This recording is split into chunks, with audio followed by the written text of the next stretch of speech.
I am. That's all.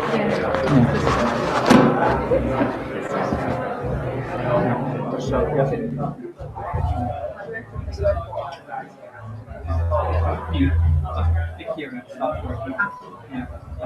It's like here. Like you can, if you have pockets, you can put it like here. Yeah. Yeah. Put it outside. Yeah. And that bit should be like a bit further away from your. Yeah. No.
All right, this is working now. You can hear me?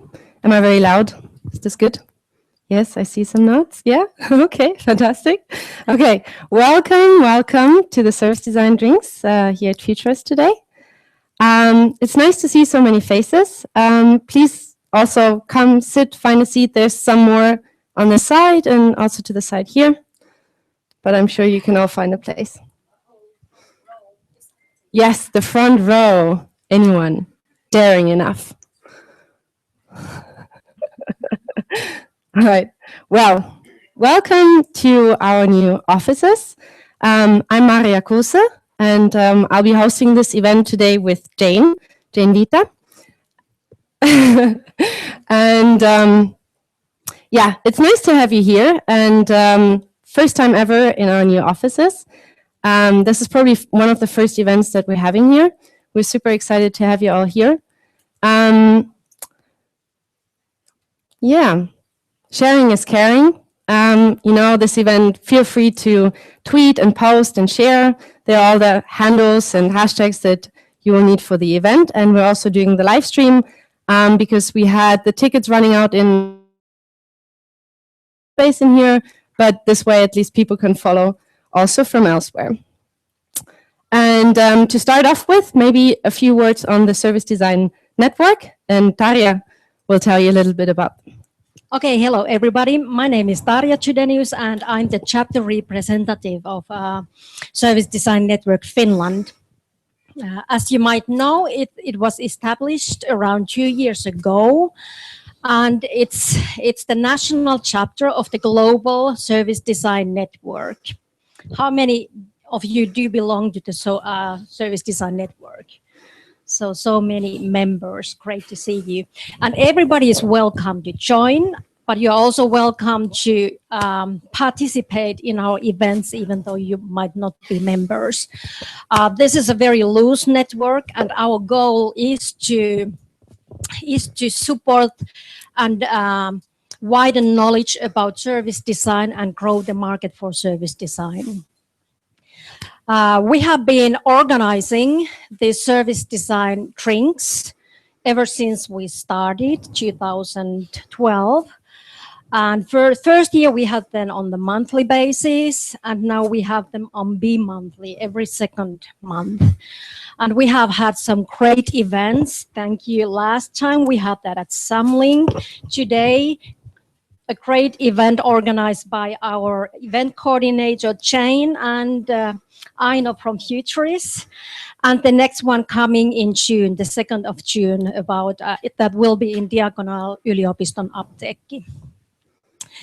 And we are also planning to organize a national event, a whole day seminar in the connection of Helsinki Design Weeks next September. So keep following our LinkedIn site, our websites, and all the channels we are in. So great to see so many people here. And if you want to hear and get more information about Service Design Network Finland, please be in touch with me today. All right. Thank you, Tarja. All right. Thanks. Hand it that way. Okay. So this time we're at Futurice, as you know, but not the old one, but the new, all new Futurice, all shiny and new and colorful. Just a little bit about this space. So we moved here about a month ago. So we haven't been here this long. Yes, this is from somewhere up there. And essentially, just for some of the practicalities, the bathrooms you find behind the kitchen. In the kitchen, you find all the drinks, the most awesome coffee. If you find somebody to really worth it. And if you have any questions, just find some of us. I think Aino's on the side. If you have anything, just ask her. But I'm sure she'll find somebody who can. Okay. Just a few words about Futurice. Probably some of you know Futurice, some may not, but just a few words. So we've been founded in 2000. We're now, like 200 plus employees from around 18 countries. And we have several offices across Europe. So we have the one here in Helsinki. We have Tampere, London, Berlin, and Lausanne, with hopefully more to come. So stay tuned, as they say. And And why we're here? Because we love to create digital services that people love. And how we do that is by something that we call the lean service creation. Who of you is familiar with the lean service creation? I see some hands. That's good. Basically, it's a sort of multidisciplinary way to help maximize the success of the services that we build. And we do that in a very iterative way. Essentially, we go through this continuous loop of iteration, learning, and evolving. If you have any more questions, I don't want to go too deep into this too much at this stage, but just come and find us after. And what this requires is people that are willing to test and try and fail, which is very important. And basically, this is sort of represented in the people that we have here. So they're all from multidisciplinary backgrounds, and they work in small, agile teams that build and try sort of solutions that they test and validate and see if they work. All right, but a little bit about today's agenda. So welcoming words as we speak, and then we will be doing a keynote on tailored retail. This is a point of view from Futurice side on what we think is currently happening in retail and digital in retail, more importantly. And afterwards, we have Anne talk. I probably should be pronouncing her name in a Finnish way, but Anne, I'm German, so here we go. And she's from Vallila Interior, and she'll be talking, after which we'll have the panel discussion. Because we may have some difficulties getting people here on time, we may actually switch the keynote with the panel, but we'll see as we get there. And then it's time for drinks. I hope you're on it already, actually. Tailored retail. Can you all hear me fine? Good. Okay, that's important. Okay, so this work was done by Jane and myself, and this is a follow-up on a blog post that we actually published yesterday. Who of you has actually read the blog post? I see some hands. Fantastic. That's really good. Basically, what we'll give you is our point of view on digital and retail. We'll be talking about some trends. We've actually nicely packaged them into 10. How handy. And we'll be giving sort of 5 ways to get digital right in retail. So hopefully, this is something very concrete for you to walk away with today. And the summary of what we're actually going to go through is digital. Why should anyone care? What is digital in retail at the moment? The digital retail ecosystem we'll be just briefly talking about a little bit, just to kind of set the bigger picture. We'll be talking about 10 trends, their challenges and opportunities, just trying to understand them a little bit better. Some are more well-defined than others, but this is something that we've been seeing through our research and through attending some events. We were in London not too long ago at the RBTE Retail Expo. There were some fantastic projects shown there, and a very important event that was held for the very first time. So you can see that retail really, there's something happening in retail right now, and we're trying to kind of see what's really out there. We're actually going to have a quick view on the consumers. We'll keep those short. So we're focusing on the trends, and we're focusing on sort of how to get digital right. But we'll take a quick look at the consumers. We're going to take a look at the physical and mental experience journey. The retail segments, briefly we'll talk about available tech and tech to watch. This is maybe something familiar, and some conclusions. All right. Digital, why should I or anyone care? Well, retail is really changing fast. I mean, you may have seen sort of some examples in the stores around. Essentially in Finland, we're still a bit behind, but when you go to places like London, it's actually quite a different story. You see a lot of really interesting sort of takes on what retail can be and what retail will be. Retail is completely going out of the stores, and it's really spilling out onto the streets. It's starting to explore some concepts that we have not seen before. It's starting to actually include some technologies that actually have a huge impact on what retail can be.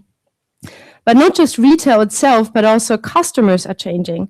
Customers are very happily embracing digital, and they're starting to behave in much more sort of complex ways that we can really tap into and that we need to understand. They're really starting to shop anywhere at any time. And so the customer journeys are really starting to expand. And we need to find a way to actually sort of, understand them better. And also, what are the possibilities of, for instance, mobile in retail? We really need to understand. We're only starting to explore some of the really cool concepts. Consumers, they are starting to be really curious. They're starting to research. They're really starting to compare. They walk into the stores and they're looking at your product, but they actually may be putting, your competitor's product into the baskets as they're kind of, checking the quality of your product. So the competition is incredible. And they want to, they're not really happy anymore with what's out there, but they want to be sort of part of the creation process. They want to start making their own. They want to start making their own versions. Interesting. Okay. That was unexpected. And they want to create their own versions, but they also want to kind of, learn more about the products and the services that are offered. They're starting to be quite curious about how things are actually made, and companies are starting to show and give insights sort of, behind the curtain, what's really happening around manufacturing, around the sort of produce, where they're getting it from and how it's being manufactured and so on and so forth. So a lot of really interesting things happening there. And we looked a little bit at the retail digital ecosystem. Maybe Jane, if you want to talk through this. Yes. Okay. If you think about the whole ecosystem, the service ecosystem, you can consider plenty of things. It's really important that we take all these point of views in consideration, so we know what we are doing, with people we are talking, what kind of service we should consider, and if it's we have this kind of holistic view of the services, these services. So yeah, so the idea is I think about the ecosystem in general is you have things like localization, technology involved. Even browsers, devices, many different things, I would say, payment options and so on. Yeah. So it's just a reminder for us that we have to consider many things, and it's really nice to have this kind of holistic view before start any kind of service. And what's really important, of course, is that, the shopper, as you can see here, beautifully illustrated, is really in the middle of it all, right? And they're kind of, starting to play around with all of this, but retailers are really lacking behind in understanding how they are behaving in this really complex world. So as promised, we're going to take you through these 10 trends, their challenges and opportunities. And this is our point of view of some of the things that we've seen. And these trends basically include these mobile masses, as we call them, wearables go retail, beyond sales and infotainment, millennial consumers, controlled brand stories, consumers become creators. This is an interesting one of my favorites.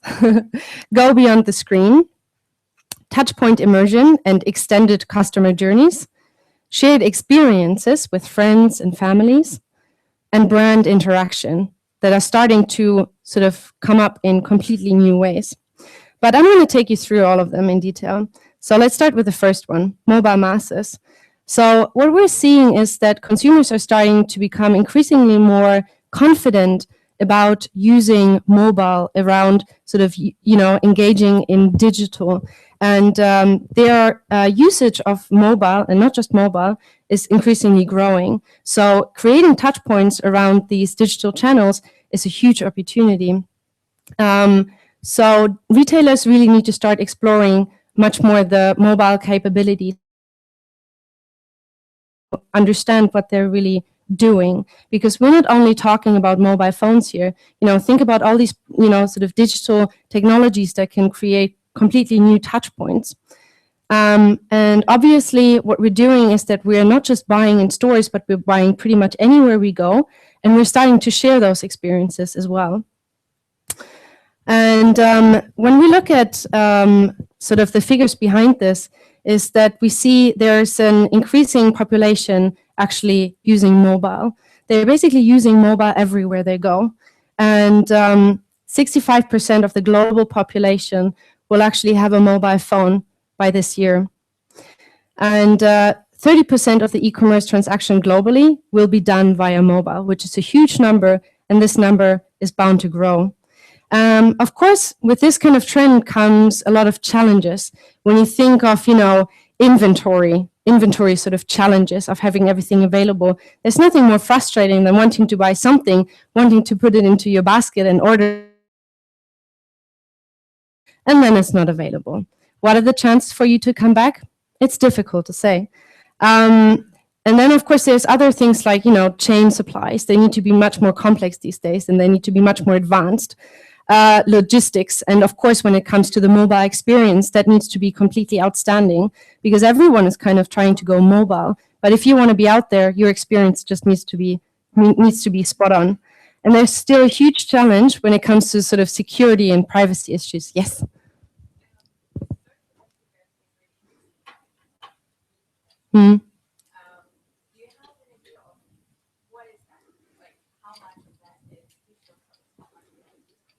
No, I don't have any numbers on that. No, yeah. Okay. Nice try. Okay, next time Aino is in the corner, just signal to her. Okay, and there's obviously a lot of sort of opportunity when it comes to your customers actually using mobile. There's a lot of data that you can actually track. There's sort of, huge opportunities around customer data integration. Inventory data integration as well. Mobile e-commerce services. Again, we've only starting to see there's some really interesting startups out there that are really sort of pushing the boundaries of what those can be. Social media integrations, mobile payment solutions, and so forth. One thing that is very important to think about is like services like Facebook, Twitter, and payment, so it's easy to see how big it will be in the future as well. Yeah. All right, and then the second one, wearables to go. Wearables go retail. They have gone retail already. How many of you are familiar with what's to be seen here? I see some hands. This is the Disney wristband.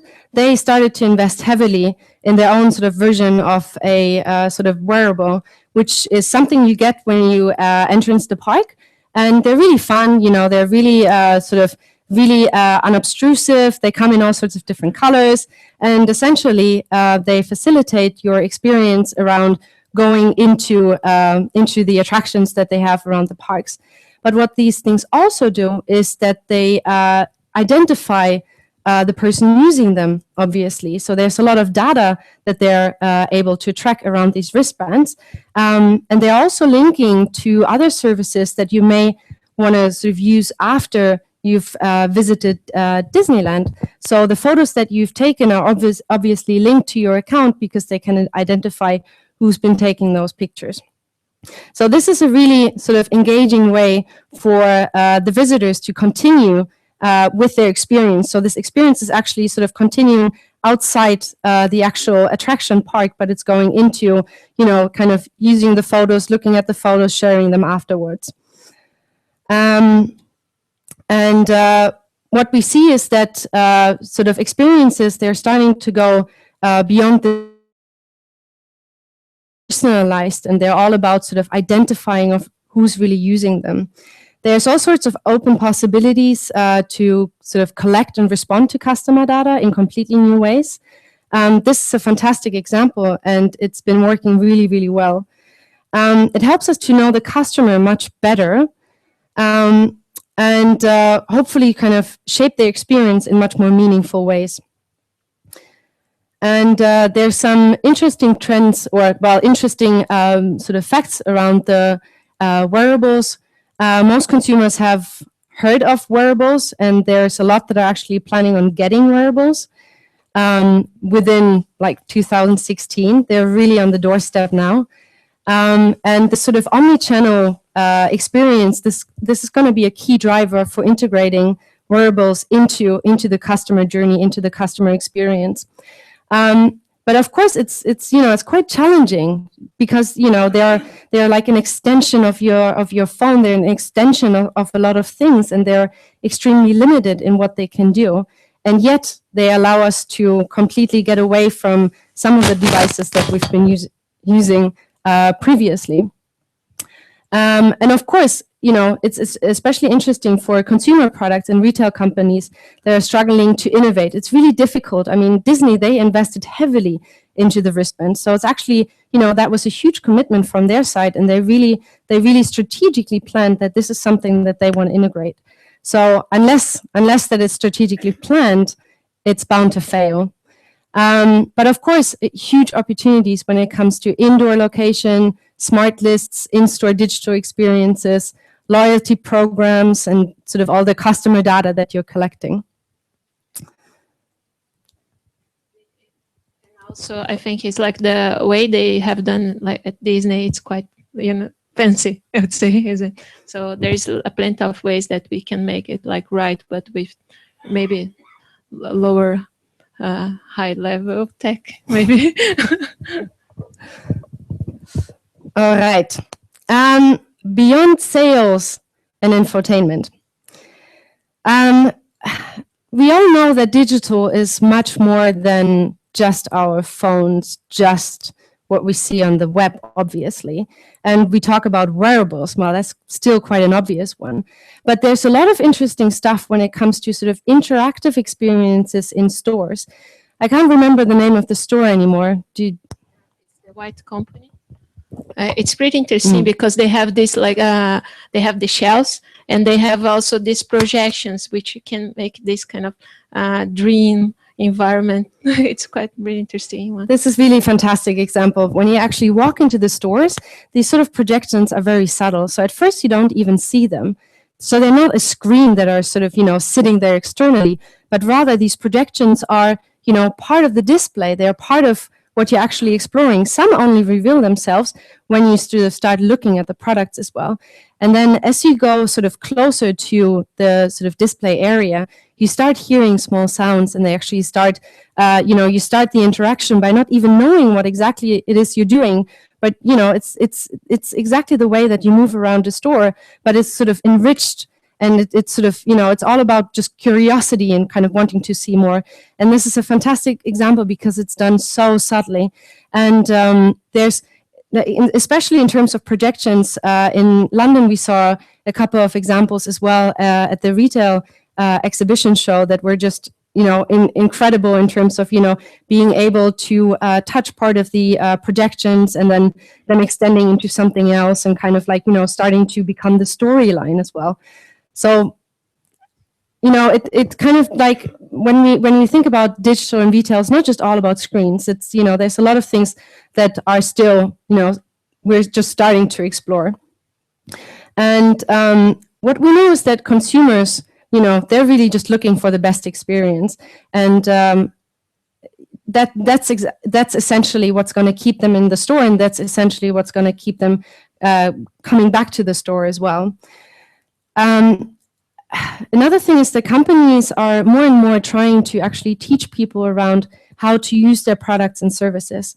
And digital technologies really can help in explaining around the products and the services that they're offering and sort of enriching the story around them.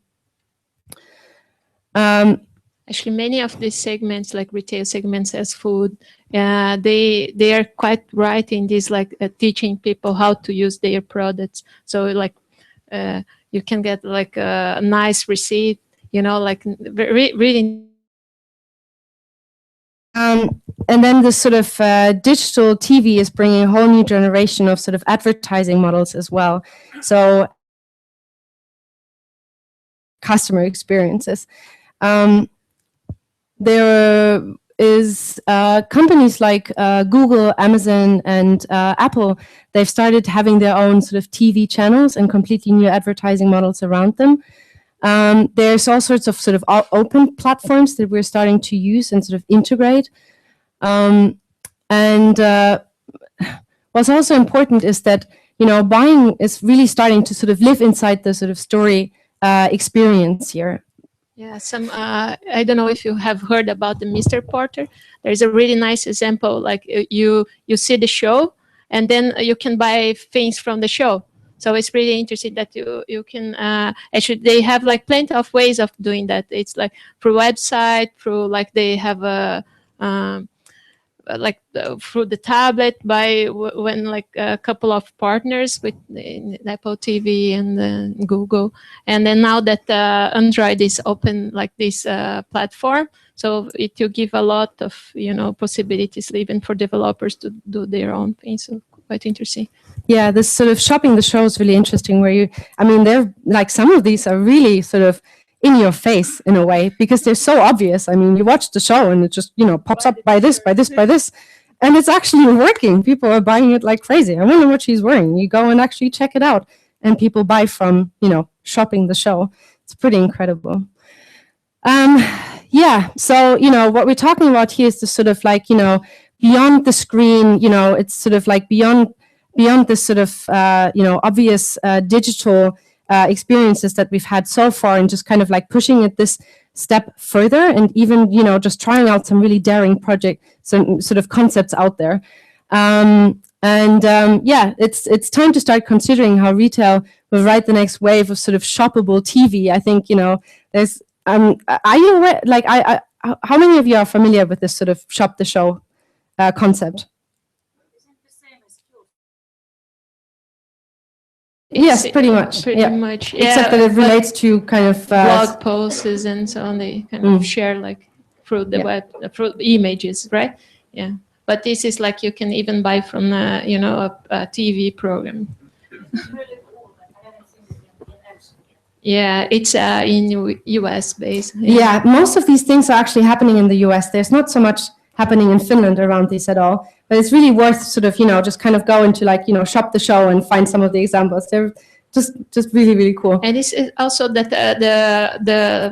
the services are there, but it's also about people like making those services available. So companies, they should start like exploring these new channels. Yeah, and these sort of services that help the customers to understand your brand, but they also help the retailers to understand them in a way, which is quite interesting, actually, that technology can do this. Of course, it's a way to involve the customer on a sort of daily basis in their sort of daily life. It's about, being part or giving room to, where the communities really are, and sort of tapping into them.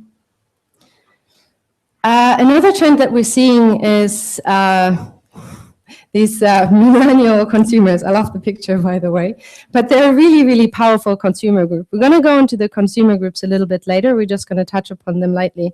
But the millennial consumers, they're really interesting because they are sort of behaving a little bit differently. They're really concerned around the sort of ethics of the brand. They're really wondering where the products are coming from. They're the ones investigating and researching on the products, and they're really going deep. They're asking questions. They want to know how they're made and where the materials come from. They're extremely technology savvy. They're very much driven by technology. The online experience sort of integrated into this sort of in-store experience. So the in-store experience in itself barely exists for them anymore, but it's always a combination of sort of your mobile online experience and the in-store experience. They really inform their choices. They really read up, they inform themselves, they research, they compare. They're quite often living on fairly tight budgets, and they're really deep into what's culturally happening, the sort of like cultured up-to-dateness. Not really sure if that's even a word. And what's interesting about the millennial consumers is they have quite a distinct sort of relationship with their with their devices. And it's not so much about the time that they're spending on each, but it's much more about the role that these are taking up. So when you look at how the millennials are using their laptops, it's much more about this sort of, it being a catalog. It's, it's their toolbox that they're using, an information curator in a way that they're stepping into. It's also their preferred device to watch TV shows, for instance. But when it comes to their tablets, it's quite different because it's kind of like considered a luxury and it's more like an entertainment platform, whereas their iPhones, that's kind of, their channel on steroids because they come everywhere. It's their sort of like fifth limb that they cannot sort of live without, that needs to go anywhere. And it's their sort of fail-safe option to avoid FOMO. Do you know what's FOMO? Yes, it's the fear of missing out, exactly. So, again, it's not so much about the devices that they're using or the time that they're spending on using them, but how they're using and the role that they take up. And we've just collected some facts that we could find about this. And again, this is sort of, our point of view. There's 92.3% used a mobile phone. This is even quite an old number in 2012. And over half of Twitter users that year were millennials, which is quite impressive, actually. Of course, there's a lot of challenges that comes with catching their attention. But because, the millennials, they're not really defined by a single device anymore, not a single sort of channel. So what they're looking for is the sort of seamless multi-channel experience that they're after. And creating that is extremely need to be, constantly connected and constantly sort of continuing these journeys. And millennials are, to some extent, their own sort of medium. But there's a lot of opportunities that comes with the millennials, which is really sort of clearly addressing what your company is about, making information available to them, for them, making them, not making it hard to find, but rather being transparent about, how you're producing and what's out there. And then, of course, these considering that these multi-channel experiences can very well sort of complement your in-store experiences. Yeah, and one thing, of course, here is that the handovers are crucial. So how do you go from one touch point to another? How do they work together and so forth? All right, let's go to the next trend. We call this controlled brand stories. This is actually quite interesting. Brands, we're starting to see that brands are starting to continue telling sort of start telling stories around their brands. They've done that for a while, but what we're starting to see is that they're starting to talk about the heritage. They're talking a lot about, where they've come from and the way that they produce, the way that they manufacture. And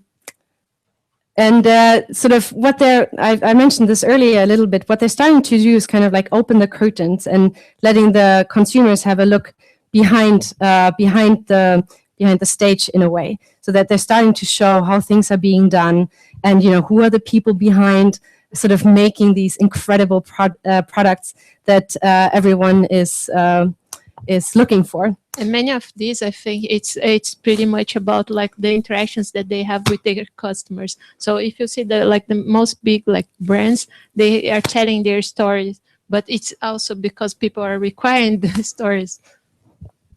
Yeah, and of course the brand story much more becomes part of the shopping experience. I'm laughing a little bit. You're wondering what the hell is she on about? How many of you are familiar with a company called Shinola? Shinola from Detroit. Shinola. Thank you. Do you know what they do? Mm-hmm. Do you know what they do now?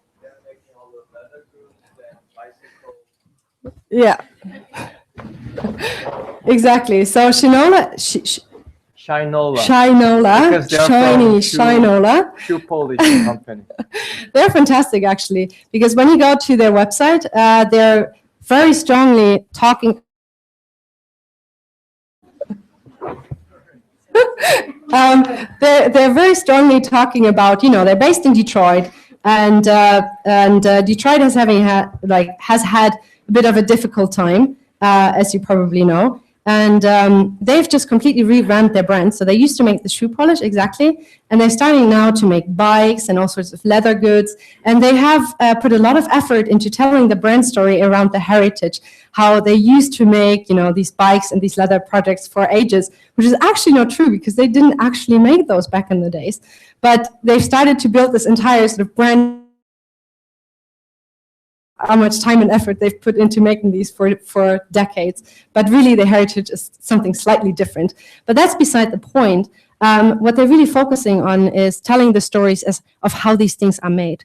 And what comes with telling the brand story is also creating a lot of content around these different aspects. So they've put out a lot of videos, for instance, of how these leather goods are being made. So you see them work in a factory, you see the happy workers putting together the parts and, embossing the logos and, taking real good care of these high-end products. And a lot of other companies have started doing that. For instance, some of you may have seen the Dior bag, how these are being made. How many? I see some nods. Yeah, the B Dior bag, I think it was called, of how, they're cutting the leather and they're putting things together. And there's all sorts of content created around the products that, they've been making for ages.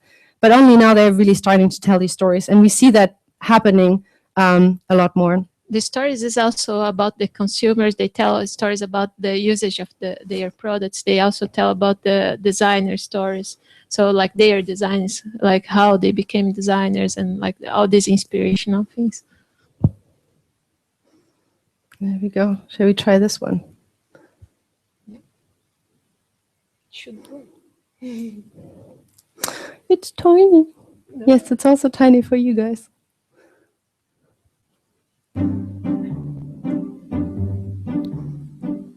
My name is Emma Willis, and I'm founder of Emma Willis and a designer of men's clothes.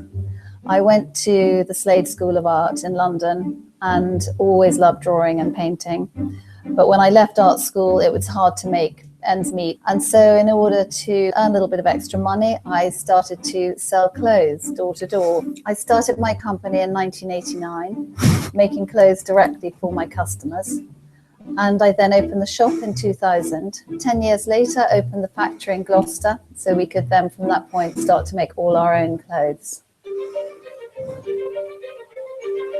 First, I will write out a cutting docket. I will then take that to my cutter. He then lays all the different parts of the shirt like a jigsaw puzzle. So you have to use the right knife for the different fabrics and the volume that you're cutting. They're all then put into boxes for the ladies to start sewing. First, the backs will be put together with the yokes. That's where we have to match all the seams, and also the label will be put in at that point. At the same time, another 2 ladies will be making the collars, fusing the patch to the collar lining. I'm going to stop it here. If you want, I'll send out the link. But you get the idea. I mean, are we back? Yes. So it's all about, just kind of extending that story to, focus on the people behind the scenes, the people that make it. I mean, she was even talking about, where she studied, and she's always loved drawing. And it's, about the kind of care that they put into, cutting the materials and putting it together, about the process that they go through of making every single piece of these things. So we see this a lot with sort of big companies sort of putting, YouTube channels out there and sort of, creating this content around there. Challenges that we found with this trend, maybe sort of previous brand experiences that, if you've experienced something that completely, contradicts that they're trying to tell.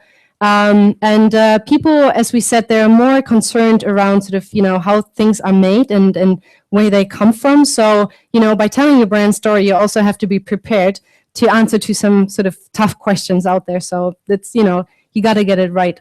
But of course, drafting a sort of compelling brand story is really, really powerful, and it's really powerful in sort of adopting this storytelling approach around your brand.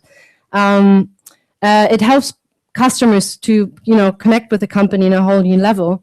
And then again, sort of this content production around your brand can really start producing a whole more sort of touch points around them as well. What you can also do is that you can start co-creating a brand story together with your customers that we see to kind of build like a brand story for the future, because not all companies actually have this heritage. However, by sort of adopting a storytelling approach right from the beginning, you can actually quite actively start building that. Another thing that we've noticed is that increasingly consumers are starting to become the creators. How many of you know the Adidas? What's it called? My ZX Flux app. Yeah, some? No? Maybe? Okay. Yeah. Oh my god, I can't see a thing. This is tiny.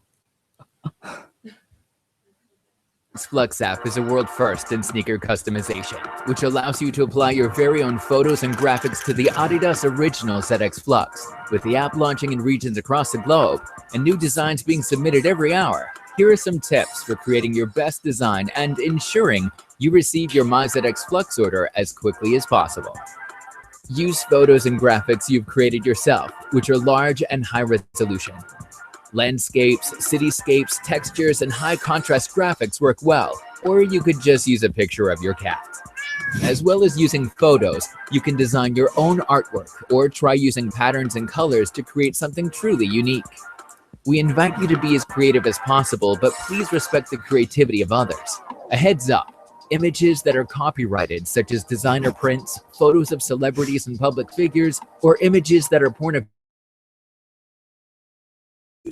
Outside of this, the only limit is your imagination. So be bold, be creative, and make a shoe for you.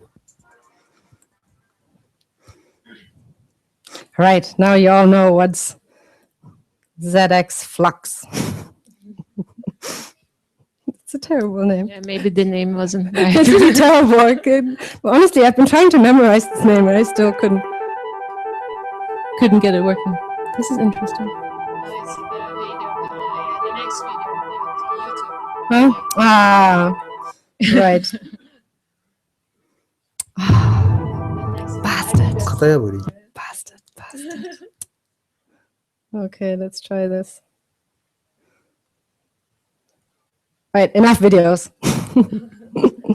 Okay, so it's all about your game, your rules. And yeah, well, you got the point. You take the picture and you can customize your shoes. You can turn them into a texture, and then obviously the campaign invites you to take a picture and share it on Facebook and hopefully get likes around your own creations. Not just Adidas has been doing this. A lot of companies have actually started sort of doing similar campaigns. There's the Nike ID, which works somewhat similar. In your browser, you can customize your shoes and you can get Nike to actually produce them. So the customers, they're starting to become the designers. But, of course, in a way that the brand is still in sort of controlled manners. So there's sort of predefined blocks and ways. However, there's still a controlled brand experience behind it. What's interesting also is that consumers, they have started to not just customize their own versions, but then they're starting to sell and give away and share with their friends and family. So a lot of these Adidas shoes, for instance, they have started to become presents for family members, interestingly enough.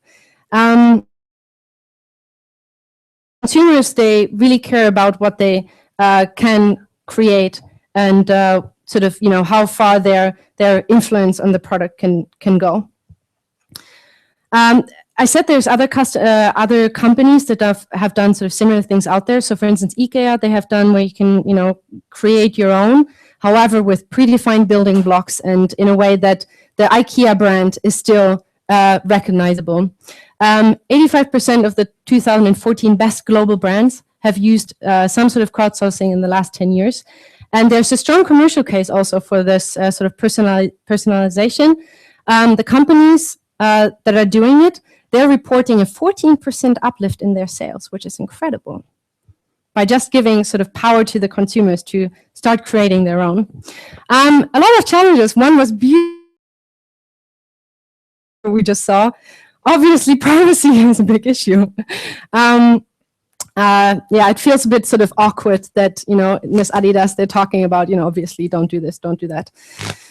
There's difficulties around, you know, who does this creation really belong to? There's no limit for creativity. So. Yeah. So, you know, retailers, they really need to treat this seriously.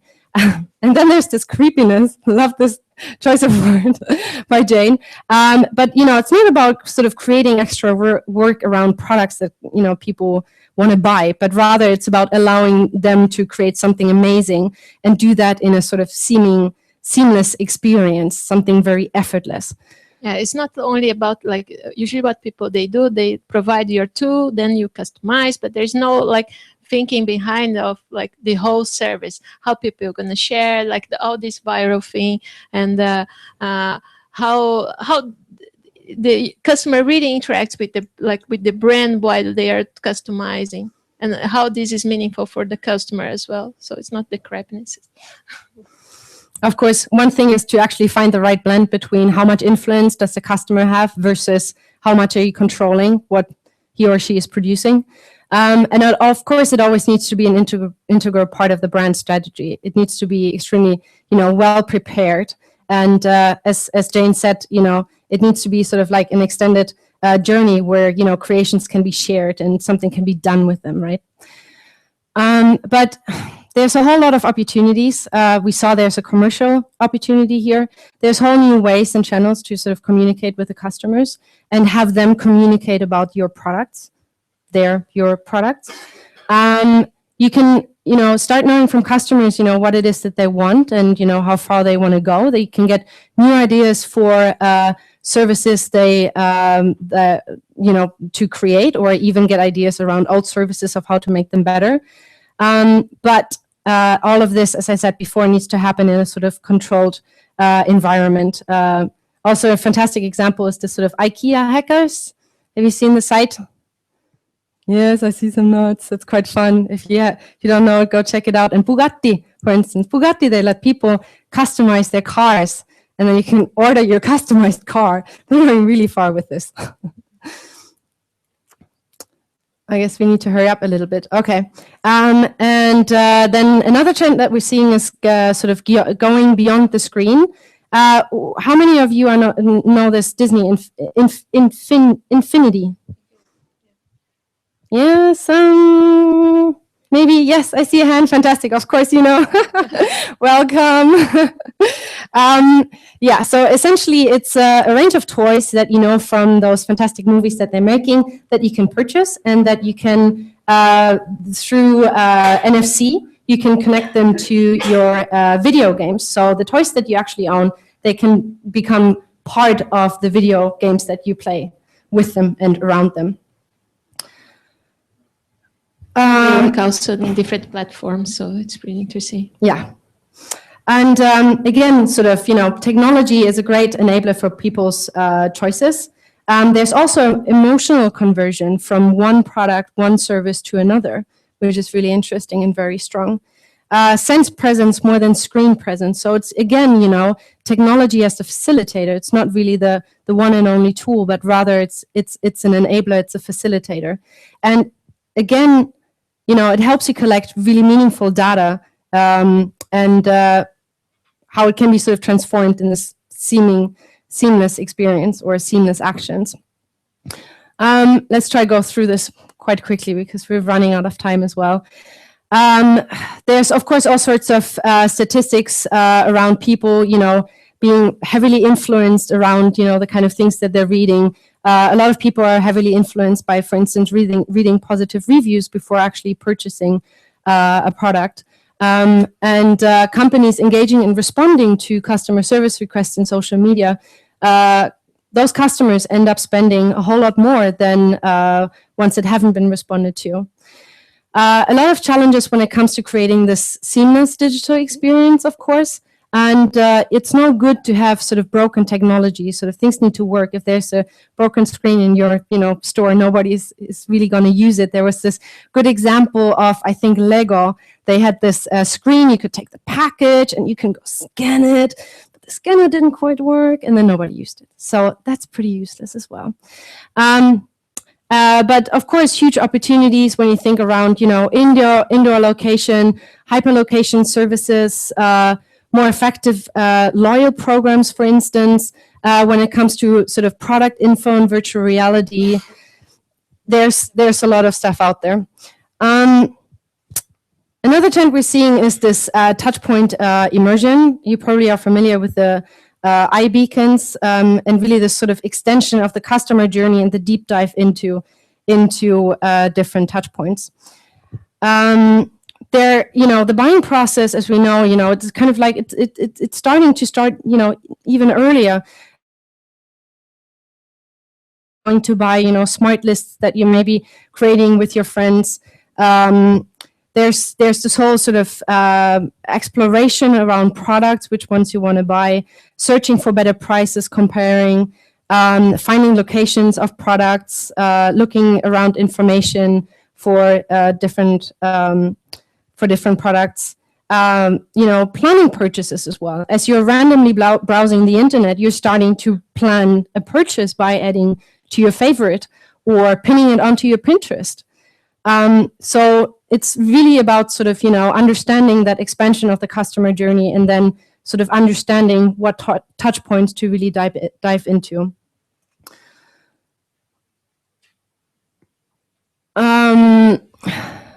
So we found some sort of facts around, the sort of from this inspiration to transaction, that consumers touch a brand an average of 56 times, which is incredible.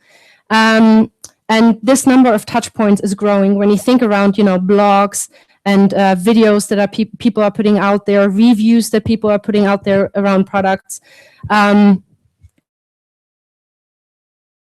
points are, and at the same time, understanding this acceleration through all sorts of different technologies that we're seeing to sort of come into this journey as well and being part of this journey that haven't been before.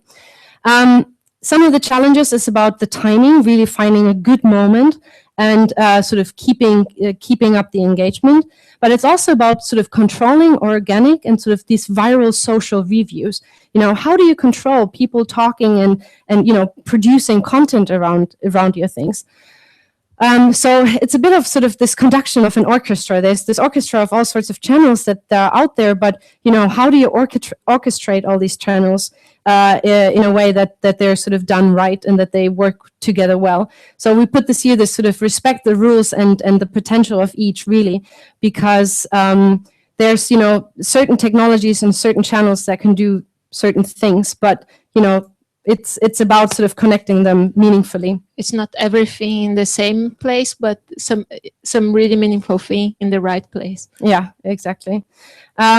Yeah, and some of the opportunities, of course, and technology can really sort of bridge these sort of points in this extended customer journey. I'm going to go a bit faster now. One other trend that we're seeing is these sort of shared experiences. This is the one that Jane mentioned earlier, Zippy. Yeah. Anyone knows this? This is so cool. It's a kid store. It's a kid store that you walk in. And how does it usually work? Like you walk into a kid store, right? You see something, kid goes, yay, daddy, daddy, daddy. And then can you buy that for me? They go to the counter and, daddy pays. And the kid stands and goes, oh, I can't wait.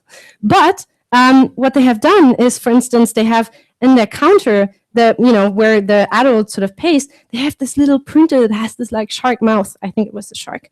And then it spits out this little receipt that the kid kind of like takes and goes, daddy, look, it's actually mine. We just bought it. So it's about, starting to integrate sort of more shareholders into your experience, and sort of, you know, when you think around families and friends and how they're shopping together and how you can support and really amaze every single one of them, so that they're starting to sort of like share and sort of, you know, cherish these experiences as well. So it's really about sort of, you know, for instance, parents and kids going shopping together, or friends going shopping together. So really, retailers need to start to rethink the sort of shopping experience in terms of, you know, how can you support each of them. A shared experience will just kind of make it much more meaningful, and can very sort of add very important elements. You know, entertaining a kid whilst you're trying to, you know, work off your to-do list, or, you know, trying to get all the things that, you know, you've put onto your shopping list, for instance. And of course, it's much more intense when it's shared with another person. Usually the shopping experience is not a solitary one. And Mark, sort of, you know, what we're really lacking is sort of services, for instance, for families and friends going shopping together. And yeah, creation of sort of these sort of services can really sort of accelerate this shared experience. Now, this is our last trend now. Yes, brand interaction. And of course, the first thing that comes to mind is our Google Doodles. Basically, what Doodle has God, I knew this was going to happen. What Google has started doing was doing these doodles. This is actually quite a fun one, I have to say. So obviously, they've started putting effort into putting these logos out. So every single day, you start seeing new logos. There's even several ones a day that mark something important. Their brand is all about, informing people or giving people the opportunity to inform themselves, right? That's what it is. They provide information. And the same thing they do through their brand by putting it out there. And it's all about curiosity, right? You want to know, what the hell is going on? What is this all about? And you actually sort of, this interaction, this brand interaction becomes part of how you see the brand and the value of the brand. So it's really like, they bring in from their logo, something as simple as their logo. So brands are starting to allow customers to interact with their brand, again, in controlled ways. And this, the way that this interaction takes place and is perceived essentially becomes a feature of the brand.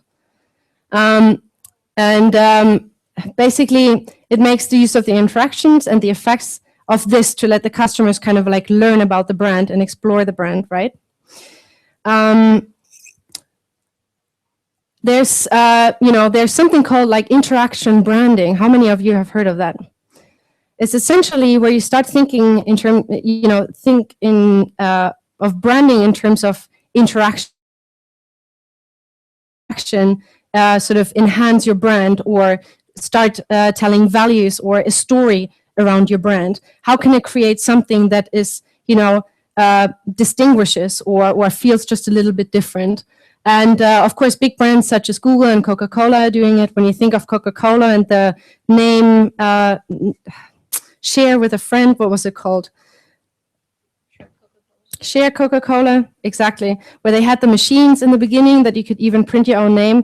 And what's really fantastic as well is that these things are highly localized as well. So, obviously they've been bringing out not just a, bunch of names to, sorts of countries, but they have a localized version, especially, for Finland, and they even allowed people to create their own. Of course, again, this is highly, yeah.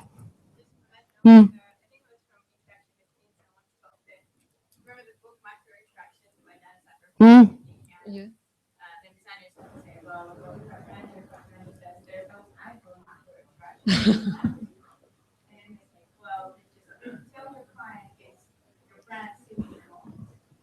Yeah. Yeah. Right. Brand signature moments. I like that. Yeah, exactly. That's what they are. This is not meant to be something entertaining or sort of like add-on. This needs to be deliberately planned. It's actually quite an effort, and it needs to be sort of implemented strategically long-term. Otherwise, this kind of wouldn't work.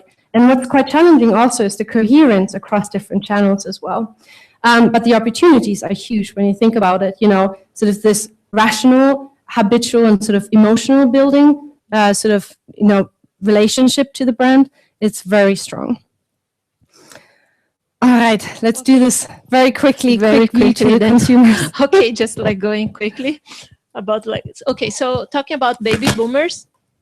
Oh, okay, so what happened here is like many of our like boomers, they have tried already. It's like not true anymore that it's not like really true that they can, try things in digital. So there's a plenty of like things that they do online. They research. They ask like their kids to research for them, and they're going through digital as well.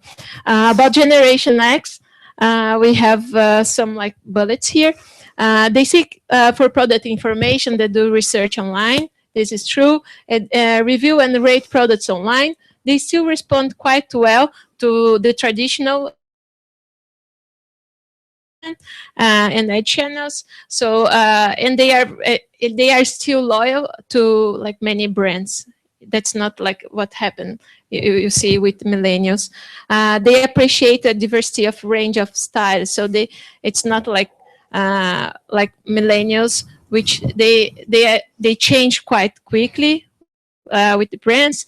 They are really into the social. They are really well informed also about like the ethics, and they want to see the brands like reflecting these things. I think we talk a lot about millennials. Quite well already. Yeah. Mm. Well, they are heavily involved with social media. I think this is like quite important.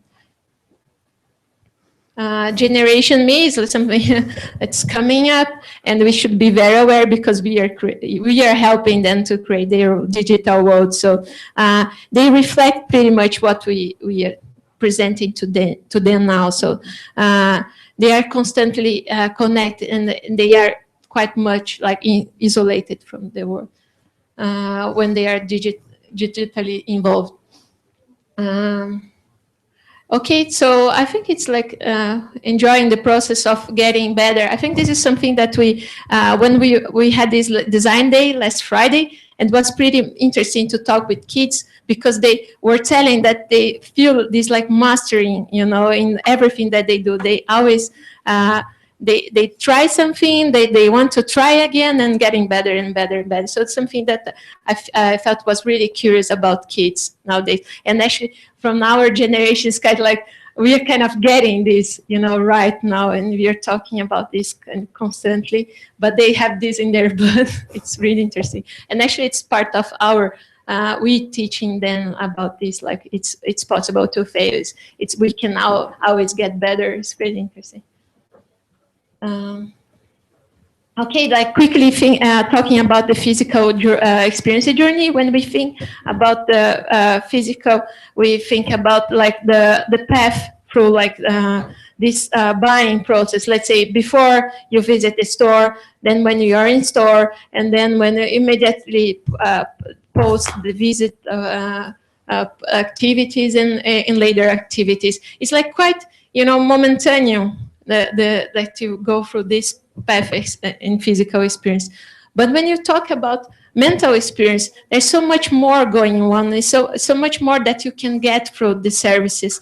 One thing that when we talk about digital, how to implement right digital, is like when you start thinking that what kind of things can I bring as a service that you motivate, that you help them to fulfill like some needs or some information that is missing, or doing some transition from one service to another, like another experience with the service. It's like about the awareness, like all these kind of moments that they are going through. It's really important to be aware, like what I think this is like more or less the right moment to think about digital. So you have the physical experience, like really pretty much working, and then how you bring this expansion to the, it's like more mental.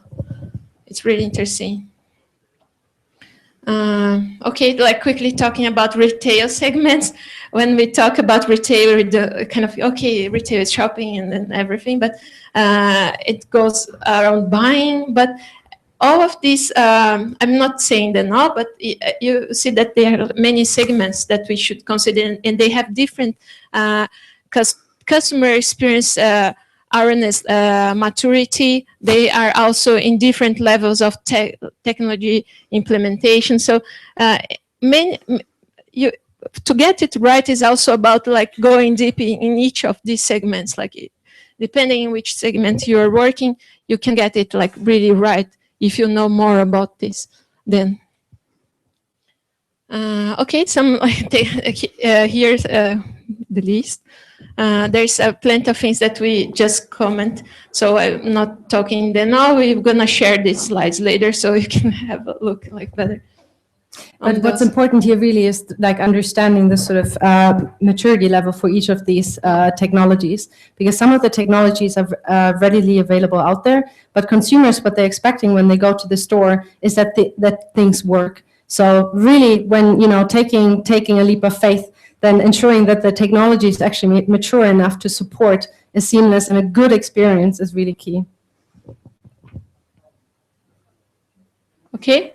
Now, you want to do the wrap? Okay, let's be quick about this one. This very much is sort of sums up the blog post that we put out there. So some of the things that you need to do is go mobile, really understanding about the possibilities and starting to explore some of the really sort of wacky concepts out there, because we're only starting to see what's really possible there. Go wearables, again, quite similar. We're only in the beginning of seeing what's really possible. Retailers are starting to collect data now. The question is what to actually do with it, what sort of data to collect, how do you even make sense of it? This is going to be a big field that we're going to see sort of going super interesting as well. Obviously, another one is the creators really allow people to customize, but be very aware of being on top of what's being created. Quickly comment about this. There is a thing saying that if you are a good designer, to be a good designer in the future, be the one that makes people to be the designer. So a good designer is the one that creates the thing that makes other designers. So you get it. At the second screen, what we don't mean is literally put a screen. That's really not the point, but it's about understanding how you can engage people in, these kind of shoppable sort of TV shows that we've been seeing, or kind of like, this sort of like shoppable experience around something that's happening. Be aware, there's more sort of coming out there, and then enriching the sort of customer journey. This is what we talked about, really understanding, sort of buying, sort of becoming a sort of natural and integral part of everything we do, and stores kind of not being kept into their brick and mortar sort of environment, but really starting to go everywhere. And, we're talking sort of pop-up stores, we're talking about all sorts anymore, where we're completely seeing stores sort of dissolve and even start being somewhere completely different in the public.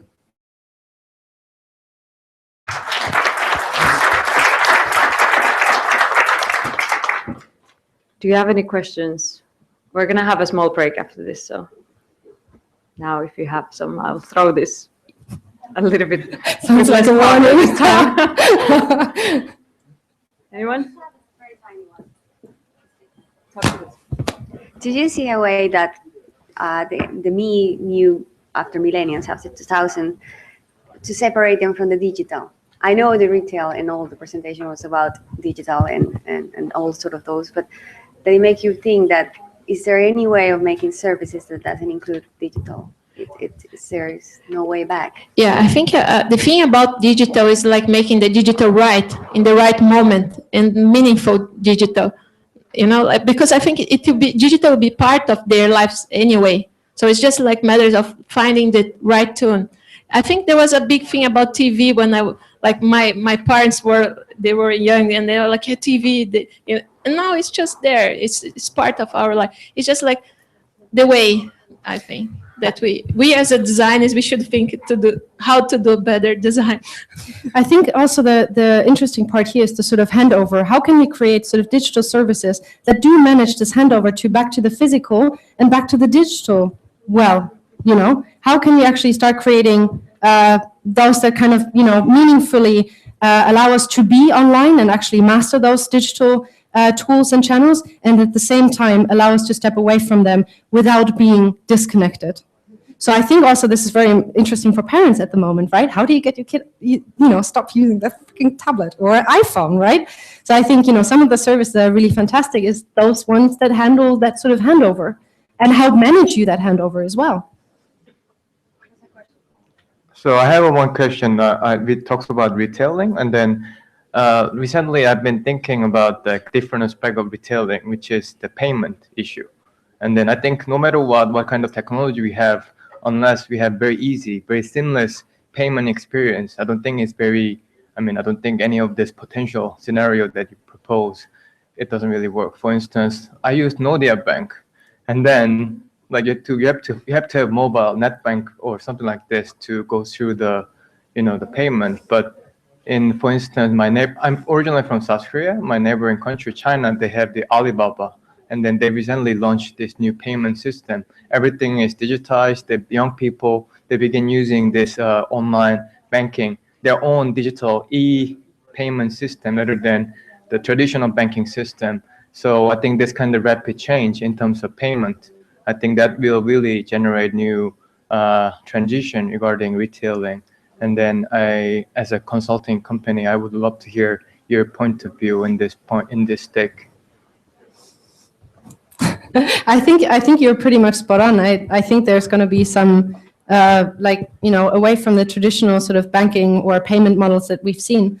Point of view is basically, you know, you got to be able to sort of identify which ones those are. You know, I think, you know, any sort of like mobile, the Apple Pay, you know, that's going to be really interesting. But, you know, it's hard to say. Like, Yeah, it's easy for the retail company to have their own method, you know, because it's like, so it's the way that they control also these payments. So like it's easy to see like how they partner with MasterCard, Visa, and now this. So, and you see this from Amazon, they are doing this, like many retail companies, they have their own loyalty cards, you know. So I think it's really true that they maybe not maybe the traditional, like the banks should get this right. Okay, Right. I think that's enough. Let's give a big hand to Maria and Jane.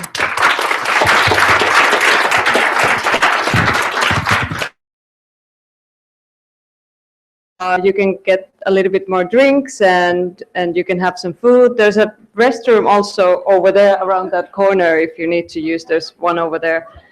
And we'll continue in 5 minutes.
1 testing.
Kyllä se kuuluu. Tai tosin se ei kuulu sitten tonne ton yli, on aika kova taustametallinen. Se ei kuulu kovin hyvin. Tuon on tulossa yksi kaiutin lisää. Please, everybody. Can we start to wrap up? Let's get back to the panel discussion.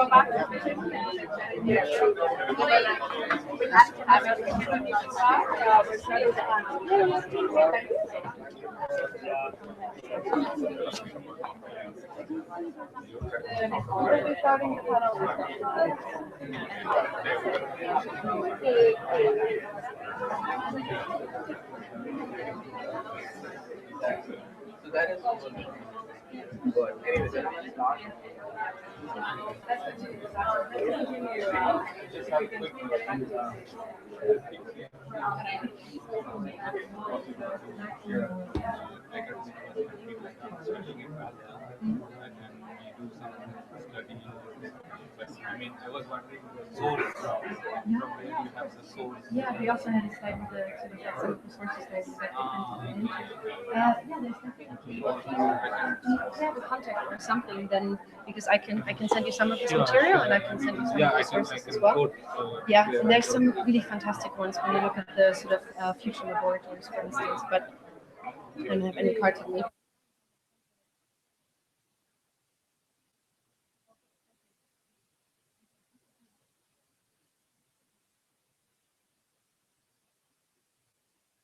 He doesn't have a story book. He's got a whole library. Oh yes, this brings It's impossible.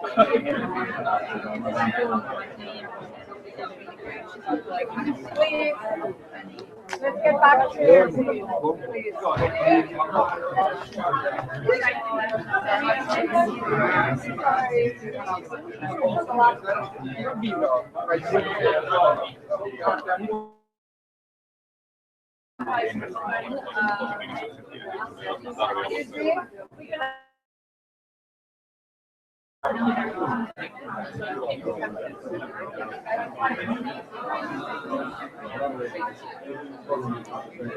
Okay, so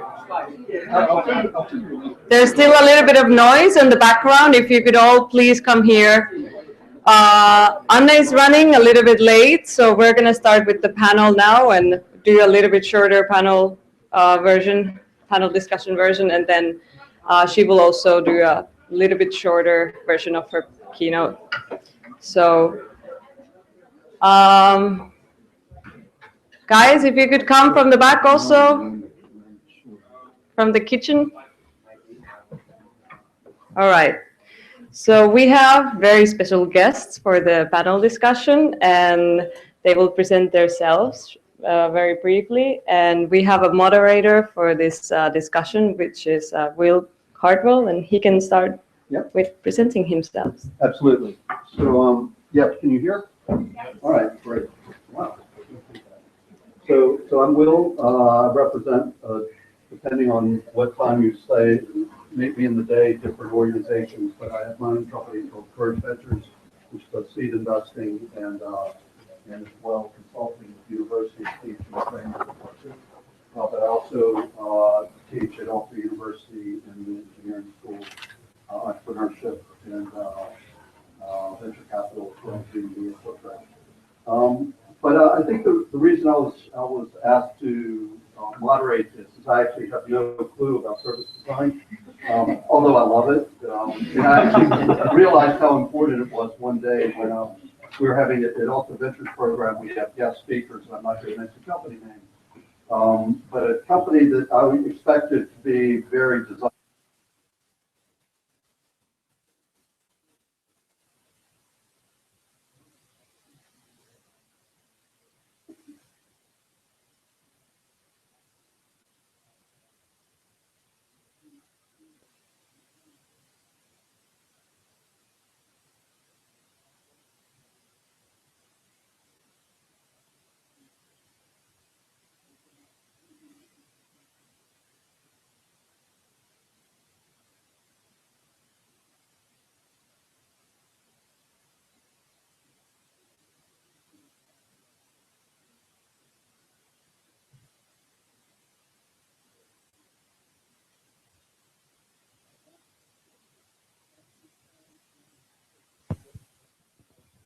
very interesting. The structure here is a very diverse group. And hopefully we can drive a nice spirited discussion. But Heli, come to start.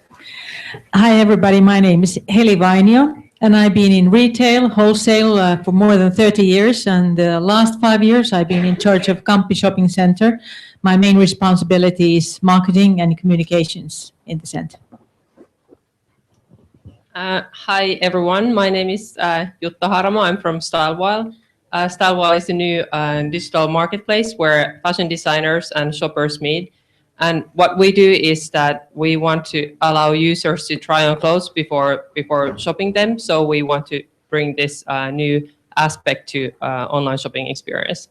And back in the beginning, a few years back when we started, our approach was quite different. So we were, I guess, quite focused with the specific fitting feature, and now starting to realize the importance of the whole experience and the whole shopping experience,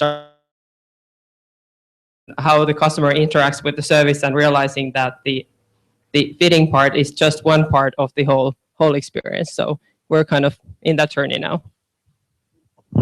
Hi, I'm Tom McQueen. I'm the managing director of Futurice in London. I've been involved with digital retail and design projects for about 10, 15 years at various agencies, working with a whole bunch of different clients. It's really nice to be here in really good company. So I look forward to a productive discussion, and please feel free to ask any questions. Great. Yeah, that's I think the way we can run this. I have a few questions to kind of kick things off with, but I really appreciate, if something strikes you, follow up really quickly, and we'll hit you in the face with the sketch box if you're really lucky, or if you're lucky to be sitting next to somebody who gets hit with it. But let me start with this, and I'll start with Heli. So digital experience, how do you see it helping or hurting the physical brick and mortar retail business? And it's and maybe elaborate a little bit. Okay. Well, 5 years ago when I came to Kamppi, we had 4 bank offices in Kamppi and Sähkötalo. Now we have none. So yes, certainly it's been hurting some businesses. But overall, I definitely think that it will help the physical retail experience. I'm a true believer of interactive communication, and I think that the tools that the digital world gives to retail are so tremendous. And instead of doing market research and asking people what they think, where they would go, what they would buy, how much money they have spent, we will in the future know exactly when people came to Kamppi, how long they stayed there, how much money they spent, what stores they went to. So the tools will be enormous for interactive communication. And I think interactive communication is the only method to survive and be a successful business in the future. Yeah, great point. Maybe Tom next, given your designing types of services for brick and mortar, and feel free to give some examples. Yeah, I think so. One of the trends I've seen is, from a bricks and mortar perspective, these more traditional retailers needing to adopt digital and doing it quite in safe ways. So we found a lot of online retailers in the early days were very transactional, just about selling products, whereas physical retailers like department stores and this kind of thing, very service oriented. So actually quite conservative around bringing in digital services and integrating digital and physical. I think an example, John Lewis, which is one of the high-end and kind of most loved British department stores, brought in click and collect, which is, quite not a very revolutionary idea, but it added 25% sales straight away in terms of driving revenue for them. So it's just a small thing, but that's seen as, something that they did very well, and customers were very comfortable with it, and gave them more confidence to then look at more innovative digital services. Okay, how long did it? I'm interested when they put that campaign together. I mean, how long did they build it, plan it? I mean, what's the life cycle of something like that? Is it years? Is it months? exactly for them how long Right. that kind of took to conceive and then get to market. Right. But they it would have been sort of more a number of months than weeks. It's quite a long time in the planning for them. But not years. No, I probably wouldn't say years, but they were one of the first to do it. But when they did it very well, and I think that's kind of important for bricks and mortar retailers. Is yes, they do need to kind of be in this test and learn way of working, but the risk of failure for them is more because their reputation's already established. Okay, interesting. Jutta, you obviously I'm interested in the background and the history of your idea of Stylewhile, because obviously it must have been a reaction to maybe some different experiences at physical retailers. And what drove you to start the company? Yeah, that's actually a good question. So it all started with my background being in gaming. So I was working for a games company for almost 10 years, namely Digital Chocolate, which no longer exists here in Finland, but it was quite a company at that time.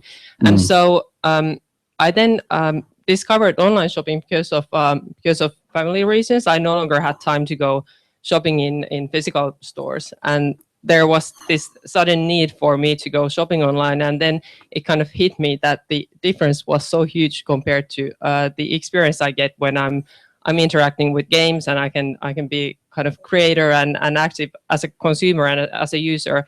And then comparing that experience to the digital shopping experience, I discovered that there was this huge, like it was 10 years behind. And then it kind of like hit me that, okay, this could be improved. And actually, this is something that I'd like to be improving, and I'd like to be.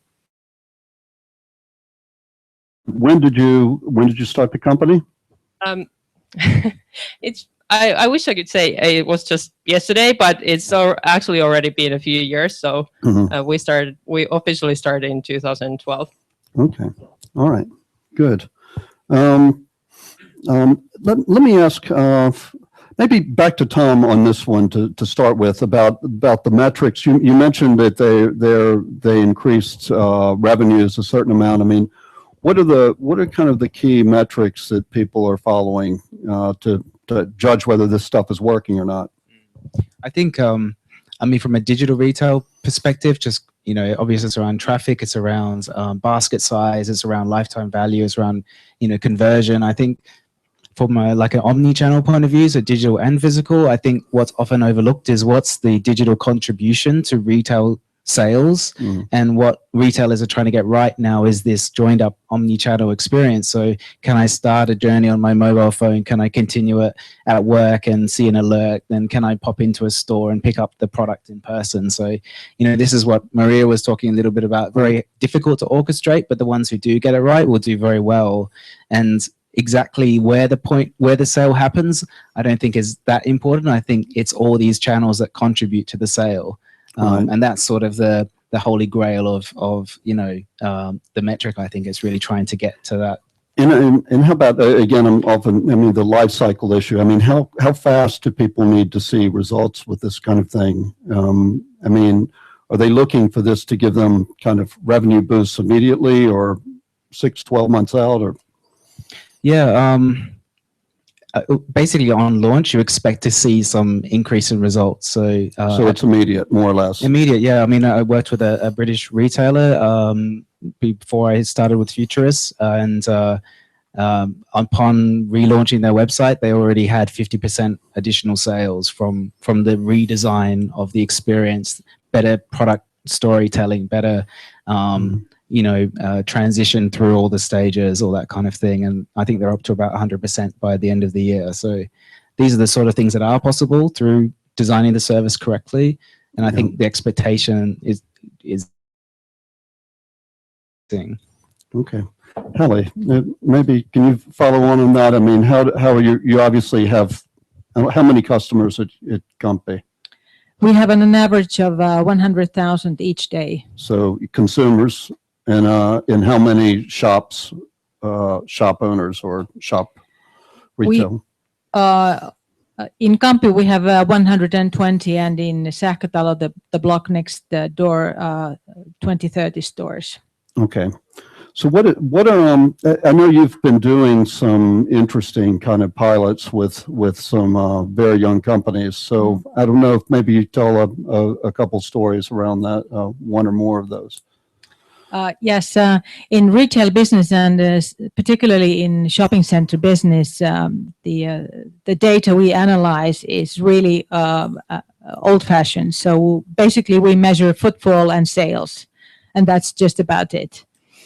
But we are piloting now with 2 companies that are measuring the routes, the dwell time, the hotspots, so we could draw together some heat maps of Kamppi, and some interesting results to begin with have been that a lot of people think that Kamppi, because we have so many terminals, we have a metro station, bus stations, even tram stops nearby.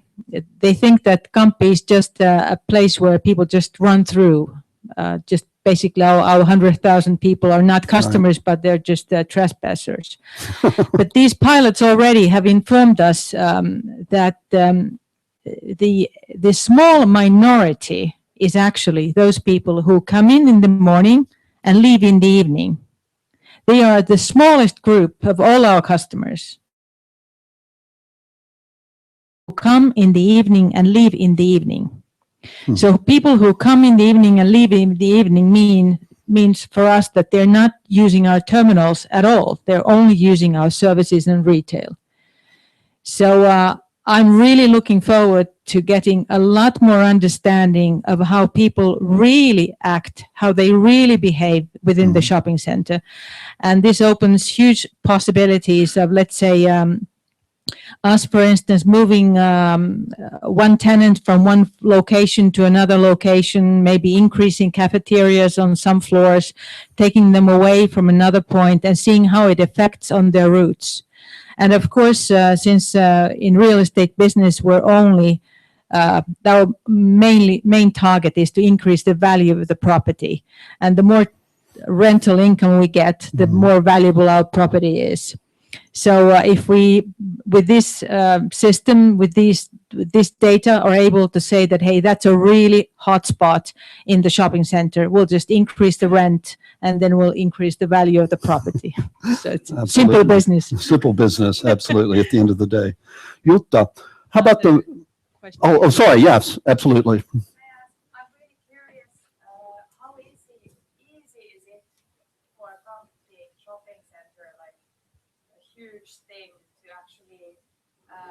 Change the locations of stuff and have this kind of lean way of trying to increase the value of the property, of testing maybe all that.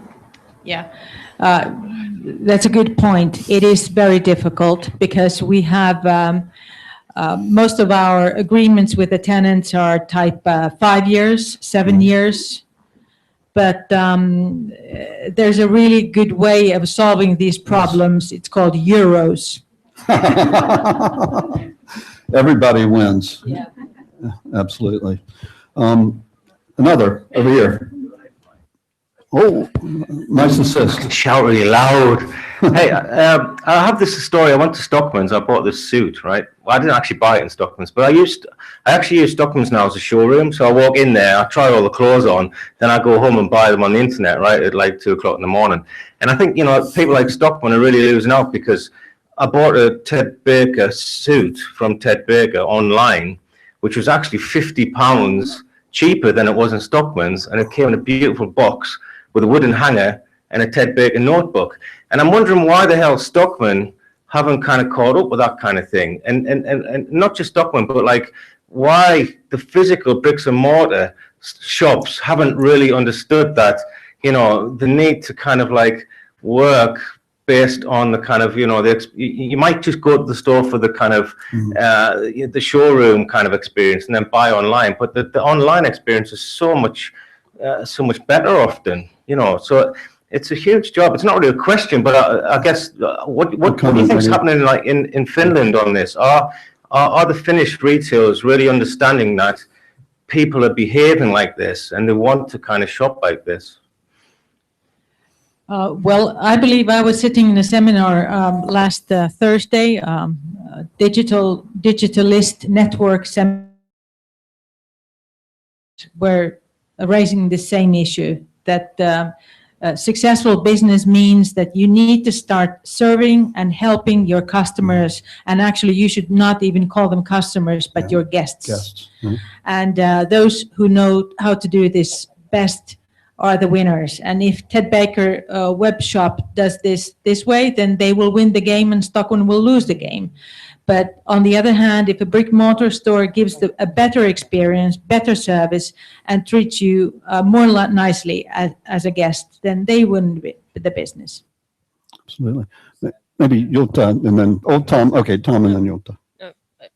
I just wanted to add, actually, this phenomenon is called showrooming. Right. And I think what it means is for brands to create a retail space to experience the brand, and then you buy online as and when you want later. That's the advantage for them. I think for a traditional department store model that's selling many different products, they're losing out because they're neither a focused brand experience or Amazon, where you can just buy everything. Stuck in the middle. Yeah, they are in the middle. So I think they're the ones who will lose out. And I think brands will get more experimental in how they use space. And someone like a Stockman's, I don't know their business model, but if they're franchise, if they're just giving Ted Baker space, then it's cool that you come in and have a Ted Baker fitting experience, and you like the suit, you can buy it online later.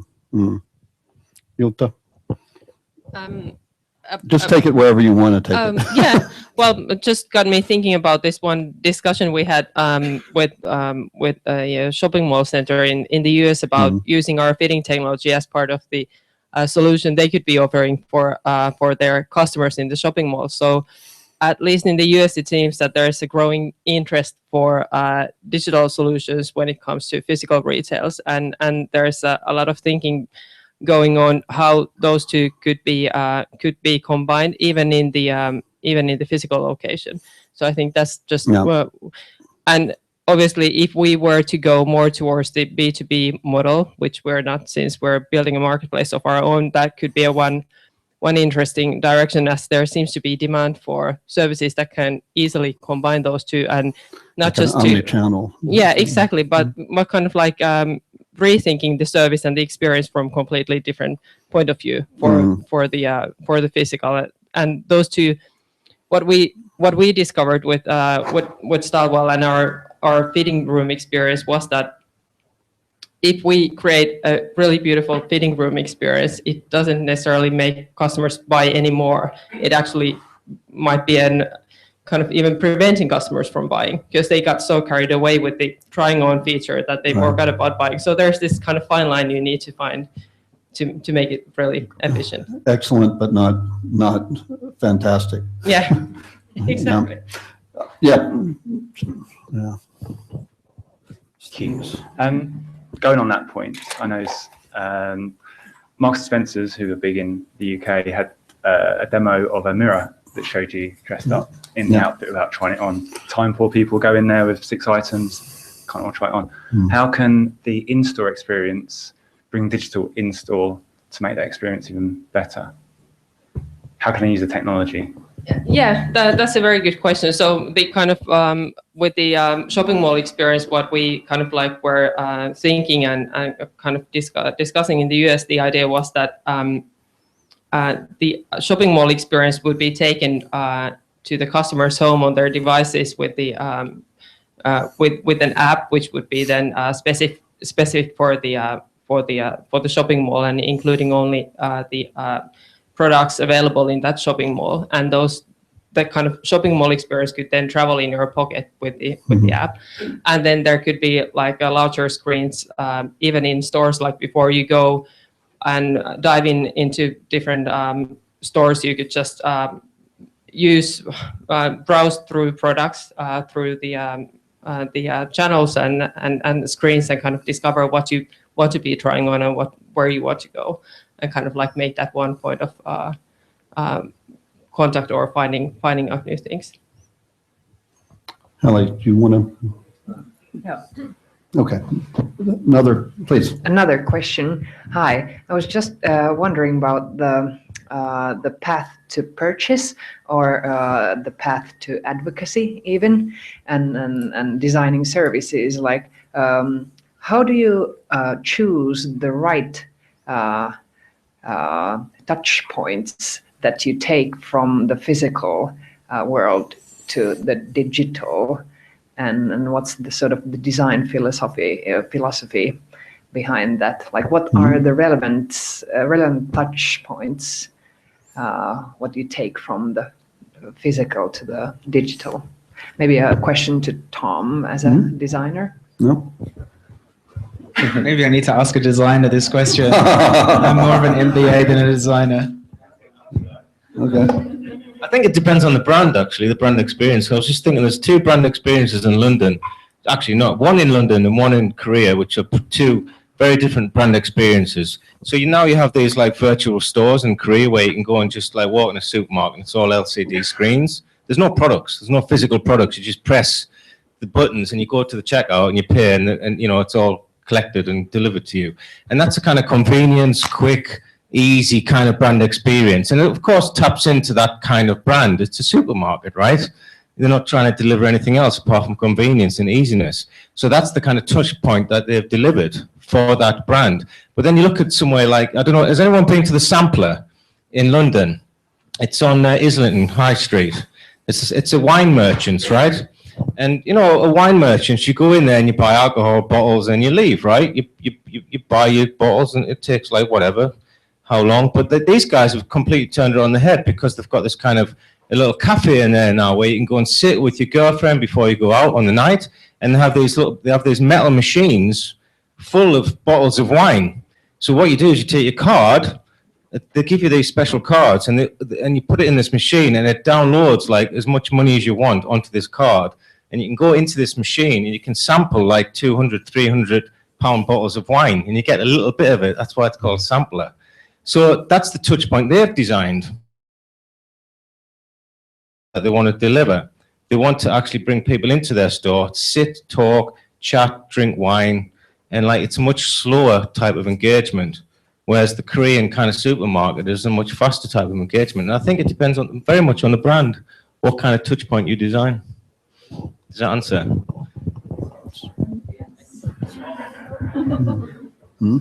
Yep.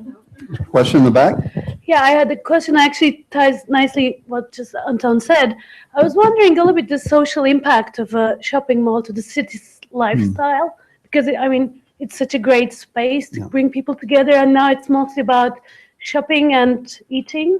And actually, more and more, I guess we will go to a world where shopping will be part of our lifestyle. You were saying just, I didn't have time to shop, so why not to integrate shopping into what you actually like to do or you're doing already? Do you see any trends, or what's your thoughts on that, both physical and digital? Yes, I'm a great believer of a shopping center being a platform for anybody and everybody. And Kamppi has, I've told to many people that our methodology has been just to answer our emails and phone calls. And we get a tremendous amount of requests that can we come and do a flash mob? Can we do an art exhibition? Can we come and play music? And at the moment, we have tens of events going on all the time. And we would never, ever have the budget, the marketing budget, to do all this content for our customers. And what has resulted from all of this is that when I introduce myself that I'm Heli from Kamppi Shopping Center, the first sentence is, "Oh yeah, lots of things happen around in Kamppi," and I'm really happy about this definition. And for instance, today we had young students that are taking part in a young entrepreneurs competition. They had a convention, and our Prime Minister was there opening the event, which was really great. And then in a couple of weeks, we will have an art exhibition. About a week ago, we had a symphony orchestra playing Finlandia. So all of you who come from Finland, you understand what it means when you play Finlandia. So you always have my name tag hanging on my neck, and I was thinking that, gee, what do the customers think when they see that the shopping center managers here crying because it was so great. So great. But yes, I definitely think that if a shopping center wants to succeed, we need to be something else than just a place to offer products and a cup of coffee. We need to surprise our customers. We need to be like a jungle where you can come and get inspired every once in a while. Not every day, but every once in a while. Absolutely.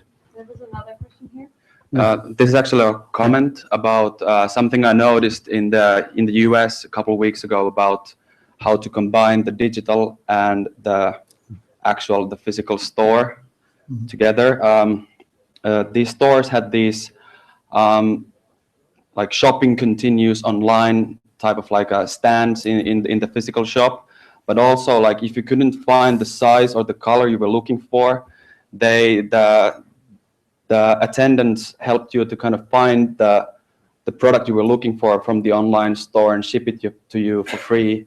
So it kind of, this is one example how the physical and the online experience kind of is combined and connected together, and it probably like keeps growing. Yeah. Sorry, I wanted to come in as well. I think a fantastic example are also these Ace hotels. One just opened in Shoreditch actually, and they're actually an American brand, and they're hotels, right? And they started in I think somewhere in the US. I think the second one was maybe in LA. And at some point, they decided that they were going to open a hotel in London as well. And what they do is, they're a hotel. That's where people go and sleep. But they decided that actually maybe we need to do something more than that. So what they did was actually combine, kind of get local artists, get local musicians, get architects, interior designers, technologists together to create something more than a hotel. And what they did is that, the sort of conventional touch point of the website is much more than just a kind of like, book your room service, but rather what they created was a hotel where rooms are, they kind of reflect the style and the culture of the very district that they sit in. So what's very important for them is to localize, to make it very sort of locally relevant. And also their hotel lobby is not just for guests, but rather what they do is they invite local artists, they invite local sort of musicians, and sort of get this sort of buzz going. Their website, it's much more of a magazine than it is of a hotel site. So I think it's also about the question of which touch points to look at, and also what to do with them, really, to sort of capitalize. Jari, then someone up there had a question. Yeah, one comment as well from the cheap seats from here. I was kind of wondering. I'm a husband, so I occasionally have to participate some shopping spree with my wife. And it just happened some time ago that I was on a shopping spree in Stockman. But before that, I was kind of observing, because my business is the digital transformation. I kind of was observing what is the customer journey here. And it started online. So my wife was looking different type of belts. All right. Okay. And then she knows that this might be good or this might be good, but you cannot decide online. So you want to see it in real life. Right. So we go to Stockman. And then I noticed, okay, the first problem comes here. You have to go for many different floors to try the belts, because there is no belt floor where all the belts are available. I was kind of wondering, if you start the digital journey and you enter to the brick and mortar journey, you are in trouble, right? And then I kind of figured out that this is actually another, when the scale is on that side, that the brick and mortar is actually supporting the digital. The online is actually the primary channel, and the brick and mortar is the secondary, which is supposed to support your buying decision. I was kind of wondering that the layout of the shop is supposed to be also kind of digital experience in a way. So when you go there, you can see all the belts in the same, floor. That would make the purchasing process so much easier, right? You agree with me? Cool. All right. Stockman's taking a beating here. Yeah. Okay, last question, and then I'll have one final round with the group. Okay. Yeah. This is kind of like a personal comment about Kamppi, about spending a lot of time of passing through Kamppi as a pedestrian. and seeing it as a very interesting space, especially in winter. In Finland, such a public space becomes the city. It's the inside spaces that are the city spaces, not the outside spaces anymore, because there's no space for interaction outside. It's cold and everything. And there's very interesting subcultures within Kamppi, like the teenagers who hang out there every day. And I heard you play classic music in the evening to drive the teenagers out and things like that. We're not doing it anymore. Now that they're millennial or whatever. The me generation, right? But basically, I think there's something interesting in the potential there for the shops, because what is there in physical spaces still is the interaction between people. Absolutely. It's going shopping together, and the digital will not, well, it's not there yet. The commenting just will not do that time together thing. And for these passing people or people who are just there not to shop, but they might shop or might do something else, there's something there. Interesting. Maybe I could, one small word I just got back from San Francisco, and they have at Westfield Mall, they have something called Bespoke, which is basically their local culture is about startups and incubators, whatever. So they have their own 4,000 square meter, huge actually, space for startup companies. It's really interesting how it kind of interacts with, it's right next to Bloomingdale's actually. So most of the startups there are retail analytics and, different types of experiences where they can kind of test and validate their customers really fast. And I think that's one of the first ones like that I've seen. But maybe let's do a final round. Start with Tom. And what is the single most interesting digital experience, kind of linking retail and online that you've seen? I think maybe if I look ahead, what I think is interesting, I think 3D printing and creating products on site and actually localizing manufacturing is like maybe the most interesting trend I think is going to come up, especially for like a shopping center, shipping products in, but can we actually go there and see them made and printed on site? I think that could be, change things. Interesting. Jutta? Just when I was thinking about this question, I started to think about my son, who's now 6 years old, and who's all about Minecraft. But when he doesn't, he is not allowed to play Minecraft on iPad. He's trying to get time to play Minecraft on my computer, and when he's not allowed on that, he's drawing Minecraft comics, and when he's not doing that, he's counting his money because he's saving for Xbox One in order to play Minecraft on Xbox One. So it's beautiful. It's really across the channels, and it's he's so into that one experience that it's he's completely purchased the concept, and it goes beyond. And when we go to the toy store, it's about the Minecraft Lego. So I guess it's just about creating like such a strong brand that makes you want to go across the channels and continue the experience wherever you are, whatever you're doing, and that's what's happening with the new generation. Absolutely. Heli?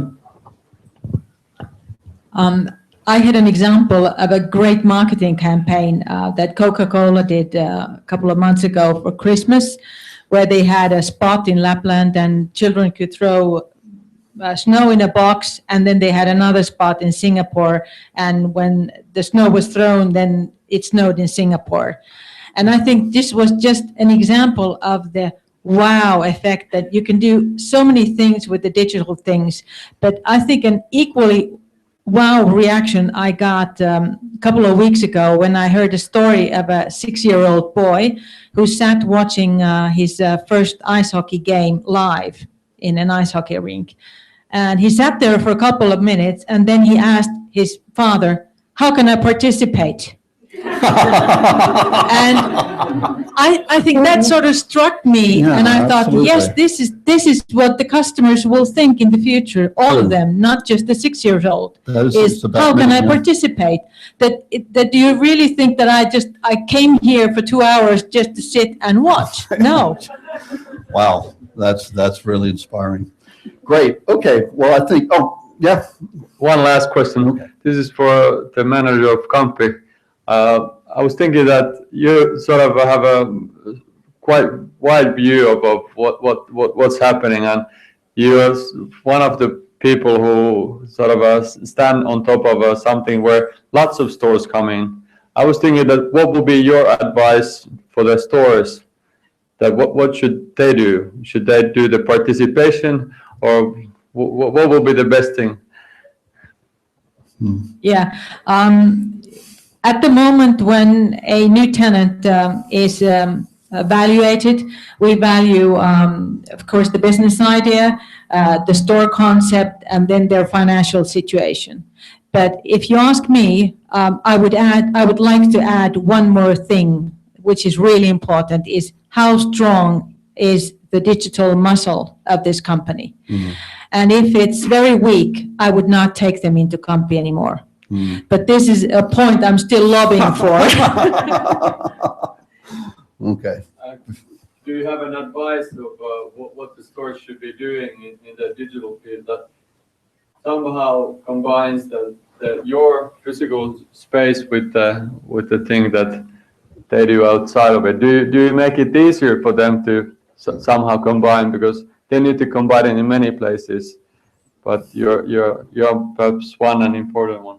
Well, maybe this will now sound like advertising for Kamppi, but I really love it's not mine, but I really love my job and Kamppi, this shopping center where I work for. But we have a great segment in Helsinki. We have the young people, we have the young adults, we have the millennials in Kamppi. And most of the brands are most interested in that segment.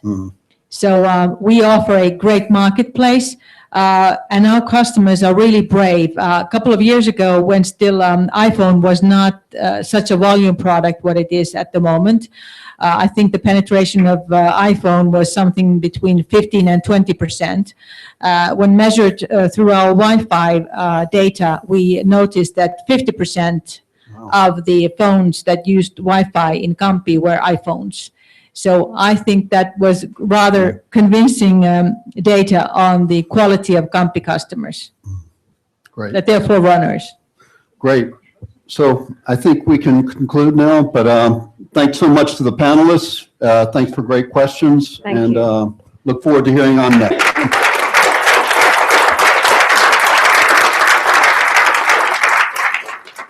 Before you go anywhere, Yeah. are you going to stick around here for a little bit? Yeah, absolutely. Okay. Yeah. Thank you for the panelists. This is really, really good. And thanks, Will. And maybe if you want to go quickly to the bathroom or get a little bit more drinks, Anne will set up quickly from Vallila Interior, and she will come have a short keynote also. Sorry about the structure change in the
Okay, everybody, please.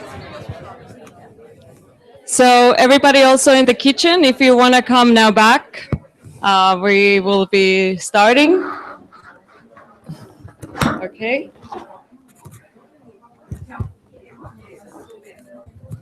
Please, everybody in the kitchen also.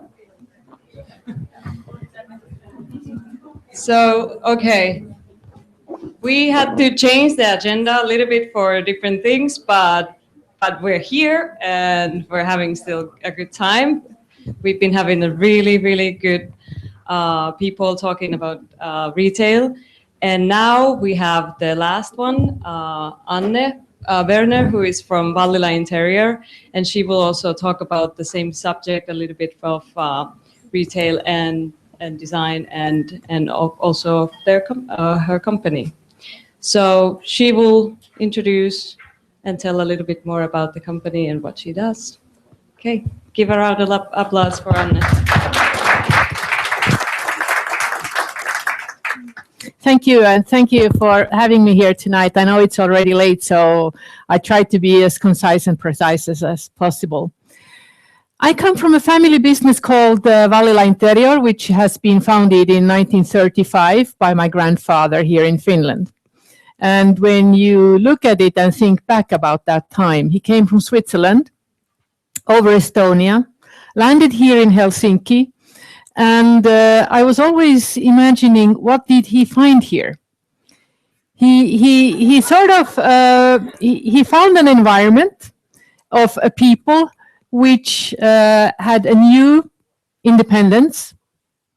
There were high feelings of patriotism. There was almost nothing, but there was a very pioneering spirit. There was also a great spirit of entrepreneurship. And a lot of the companies, especially in industry, that were founded at that time, came from people abroad. From Switzerland, actually, also some other families. From Russia, from Norway, from Germany, from other places. This was a pioneering area. And a lot of the roots of our big companies were founded in those years, also actually already before the First and Second World War, and ours among the more last ones. Today, our company is, of course, very much different. 3 generations make a difference, and that's the purpose. For my grandfather, the purpose originally of founding the company was also a means of employment. At that time, when a company was founded in 1935, you didn't think about exit in 5 years. You also didn't think about short-term or tekes. You didn't think about startup money. You didn't have that kind of network. But when you founded a company in 1935, it was expensive because mostly you had to find, you were founding companies that were making industrial products. So you had to invest in machinery. You had high investments. Today, basically, when we found company, for my grandfather's perspective, that's a piece of cake. You only put up a company, you have an idea, you have virtually no investment, and still we're always talking about lack of money. For my grandfather, he decided to have a weaving mill. Wasn't a very high intellectual product. It was already an existing industry. It wasn't something in, which wasn't around. But he felt that he would probably have a competitive advantage by finding other ways of dyeing the yarns, having different kinds of colors, weaving different structures. And for him, productivity was everything. So whatever the machines produced, and as much as they could produce and as fast as possible, that was what the clients were supposed to buy, not something else. And everything that was coming from the sideways of what was productivity of the machinery, that was not interesting. So we have come a far way. I'm jumping now from 1935 to 1962. That was the time when my father joined the company. Those were already different times in this country. Those were already times when design meant a little bit something. That was already a time when clients and the client's perspective had a little bit of interest. That was also a time when Finnish companies were looking abroad, not to Russia necessarily, or the Soviet Union at the time, but also towards the West. And looking a little bit for other production opportunities, outsourcing. But that was also a time which wasn't far away. After the years of war, this was building up. But in the 70s, oil crisis hit. Currency was devaluated. And the government was participating in basically every industry, either supporting it, subsidizing it, or owning it. Everything went bad. The textile industry in this country was heavily subsidized in the 70s by the government. In the 70s, 70,000 people in Finland were working in the textile industry. Today, 4,500. Most of it went bankrupt after government subsidized, which ended up that the government was owning a lot of the textile industry, was managing it badly, and today it's non-existent.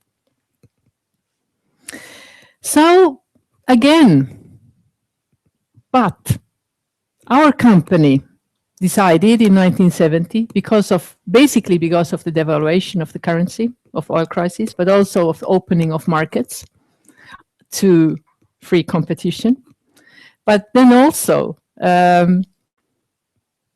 change of trends, clients more informed, consumers knowing more what they want, but still having large chains from the production to the wholesaler, from the wholesaler to the retailer, and lucky if you didn't have an agent in between there somewhere, and then to the consumer.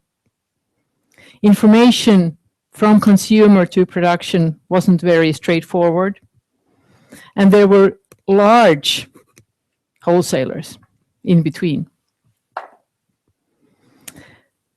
But still, design originated. My father decided in 1970 to stop weaving.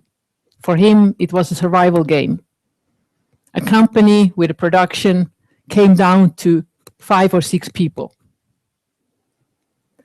and relied on design, creating patterns, employing our first in-house designer, which was actually an Afro-American who came to Finland for whatever reason. At the time, we had about 2,000 foreigners in Finland in those years, our family being one of them. And we had big designs, big colors. We sold them actually to IKEA, we sold them to the United States, to Australia, to Germany, and the company was again growing from a few people to several more. But the structure was different in the business. Retail was different. I heard you discussing Stockmann. In those years, Stockmann was a major wholesaler. Not only a retailer, but a major wholesaler. Stockmann controlled also almost all public business. Stockmann was a big supplier of cruise ship curtains, for instance. Well, we put them out of that business a few years later, but that was the structure of the thing. Then we jump again to 1986. My generation comes to work. The first thing, the first day was to replace telex with telefax. And then the second thing was to buy actually a computer that worked on something called Lotus 123. I don't know if anyone in this room knows what that was. That was different. That was state of the art. You could actually make your own programs at the time. That was the advantage of it. But anyhow, again, a completely different setup. What we did in the early 90s was to challenge the wholesalers. We said, our designs, our products, we want to go to retail directly. We want to supply the cruise ship industry directly. We want to supply the hotel industry directly. And everyone told me, no, you can't do that. You will be out of business in weeks. It's not possible to challenge those structures. But that is exactly what we did. And of all the wholesalers that were my clients originally, and then later on were at the beginning our competition, do not exist anymore today. Almost none. Some of the companies still do, like Stockmann, they're still there, but not in that function and not in that way of working. And so we started with a new kind of business, going into the contract business directly, supporting it with design on the one side, working on our collection for the consumer, but working with the retail directly. And now, 2015, our question is, what happens to retail? And do we, as a company that creates our own products, our own design, our collection for the home on the one side, on the other side, the products for the public interiors, for the contract business, are we still able to survive if we rely on retail? On the other side, Finland is controlled by retail, and only by a few. Today, we have a few major clients that are basically our channels for our supplies and for our way of reaching to our clients. So for the time being, we have now something that is, in a way, a hybrid. We have shop-in-shops, for instance, in Stockmann's, in some of the major retailers in Finland.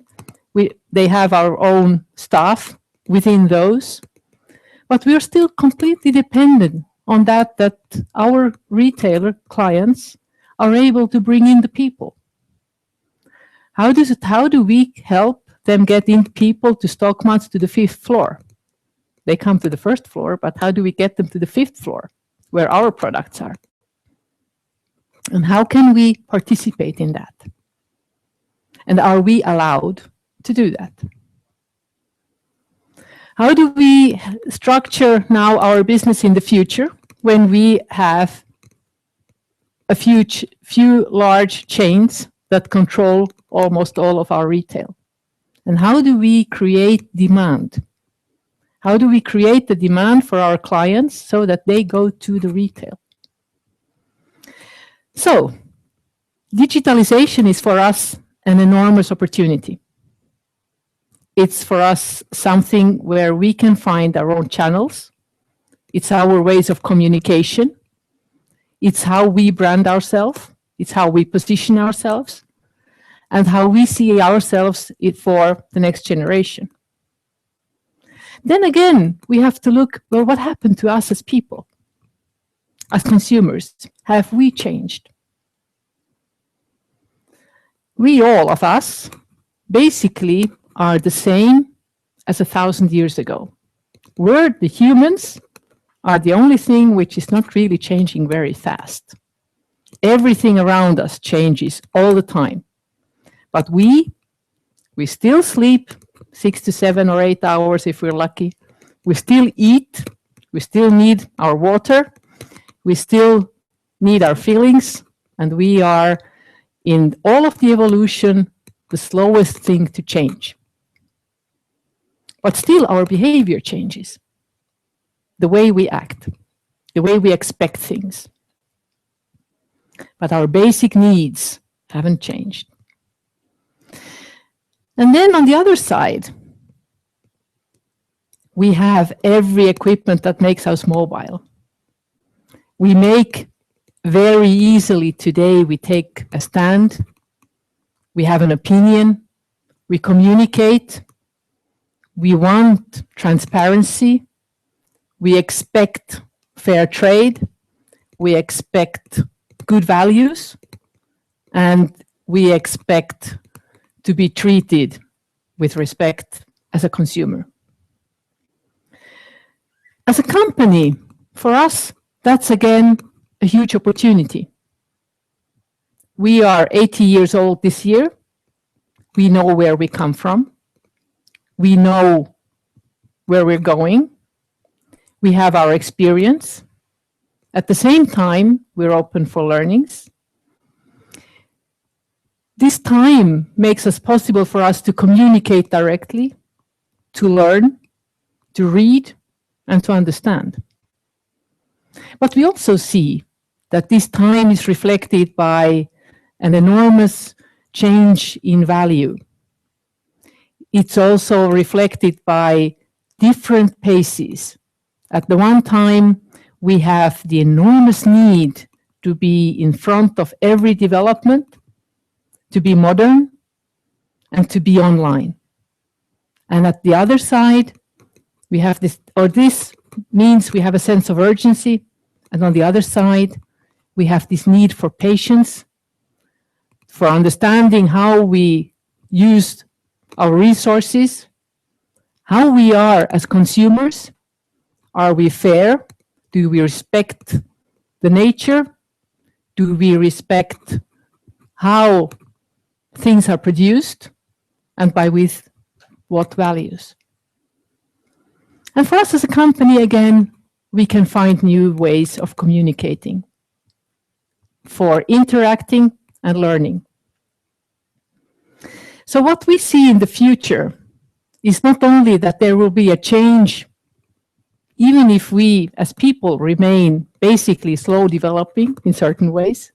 On the other side, we see how technology, digitalization, mobile and mobilization creates possibilities for all of us to develop and change. We see also a change in values that will affect consumerism over the long term. We also see that we will never go back from the communities that are created today, that are active, participating in changing companies. And that way, we will never in the same way be managed only from within. We will always be managed by the communities around us, and we will be developed by the activity of being able to activate our people that find an attraction towards our products. The question is, can the retail do that? And how and when? And how long can we wait? And can we wait? Or do we need to go more and more abroad, finding new communities, find new people who like our trends, our Scandinavian look, our design patterns, our innovations, our ways of how we see the home, the living, the environment? There are no clear answers. For a small and medium-sized company, which we are, that lives in a country like Finland, that is surrounded by a large retail centralized system, we have to see that we are fast, fit, and adaptive. We will put all our efforts into digitalization, also almost to the point where we can ask, will we have only virtual curtains in the future? Or will we actually sell anymore the actual products, or only images of it? We will also probably need to create a second market to our products, which we can best do ourselves. We need also probably to find ways where we can create the experience of our product independent of the retail, or we have to create our own retail. And then the question is, can that be done with shopping centers? Do we need to be standalones? Or how can we best target and create the experience that our clients need? A lot of questions. The only way that we know is from where we come and where we are going, we need to stay loyal to ours and to our history, to what we have learned, and to constantly renew ourselves and to constantly adapt ourselves. To be ahead, and then again, to see that technology is for us only an advantage. It's never a burden. And mostly we have to make sure that in all of our developments, we constantly are open for new learnings. And I think that's one of the most interesting times. And then we are waiting for people that are creating new applications, new ways of communicating, new ways of creating, and also new ways of consuming. And then we'll see what the next generation, who has started actually to work now in this year. So in about 20 years, we will speak about the year 2015, when I came to work, and then changed this and that. And I'm really looking forward what that story will be. Thank you.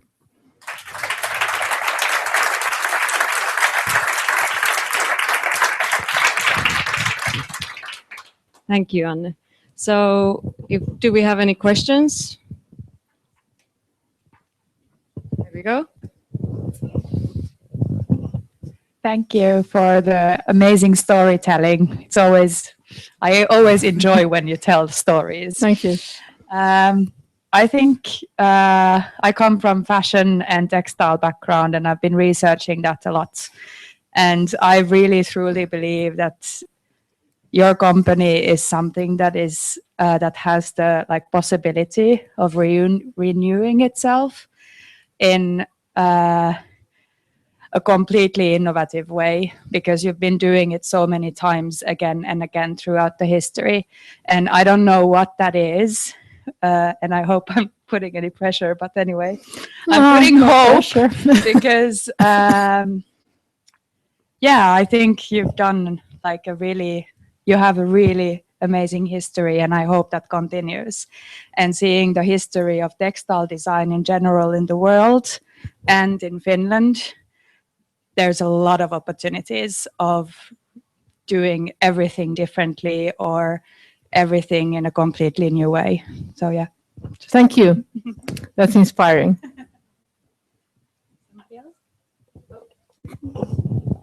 More questions, comments?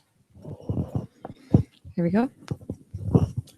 Yes, thank you for a really good presentation. I would like to hear, where do you see the biggest challenges when it comes to the big retailers and the customer shopping experience and actually the digitalization that you want to invest a lot? Is there a problem in the integration with the retailers for your products and customers, or where do you see the biggest challenge in Finland, especially with the big retailer chains? For us, we have a natural challenge with the big retailers in Finland, and that is that they are our biggest clients and they're our biggest competition. And that's a natural problem, which is, I think, quite unique for our country, because when you basically are depending on two major clients and they have their private label products, that's also your biggest competition. So you have to be different, you have to be ahead, and you have to be much faster, and you have to bring your products to the market much faster, so that you're always 2 collections ahead, always. So that's, of course, has trimmed us enormously. We are very much more effective and productive when it comes to creation of collections. And then the other side is, I think the retail, at least the big retail in Finland, doesn't have really the opportunity to oppose to our digitalization or to our online web stores or to other issues, because they are basically also depending on the brand demand that we create. And as a small company, our only way basically to create a real efficient brand demand is over digital possibilities. And actually, I think every retail in Finland, including those which start with K or with S or Stockmann, are depending on that. They need consumers coming to ask for certain products or looking for certain products. And all of them say that they will put more efforts on brand visibility. Their problem is that they have problems in attracting clients into their stores, and without brand awareness, they have even more problems doing that. So I think we will survive that thing in a certain way. But of course, for us, it's a certain advantage because we are so taught and trimmed by this market that when we then go abroad, we are much faster to market also there. And there it wouldn't be so necessary, but it's an advantage because we are much more closer to interpreting the trend of the consumer than almost anyone else. And that's because we have learned it the hard way here. One more question. Anna, it's great to have you here. Thank you very much indeed. Very compelling storytelling indeed. One thing which kind of bothers me a little bit, how do you see the picture when you painted out that there was a producer, there was a wholesaler, there was a retailer and everything else. And now the customer is actually getting closer and closer to you. And now the customer also wants to be a part of the brand, maybe even design him or herself something, nice, fancy looking.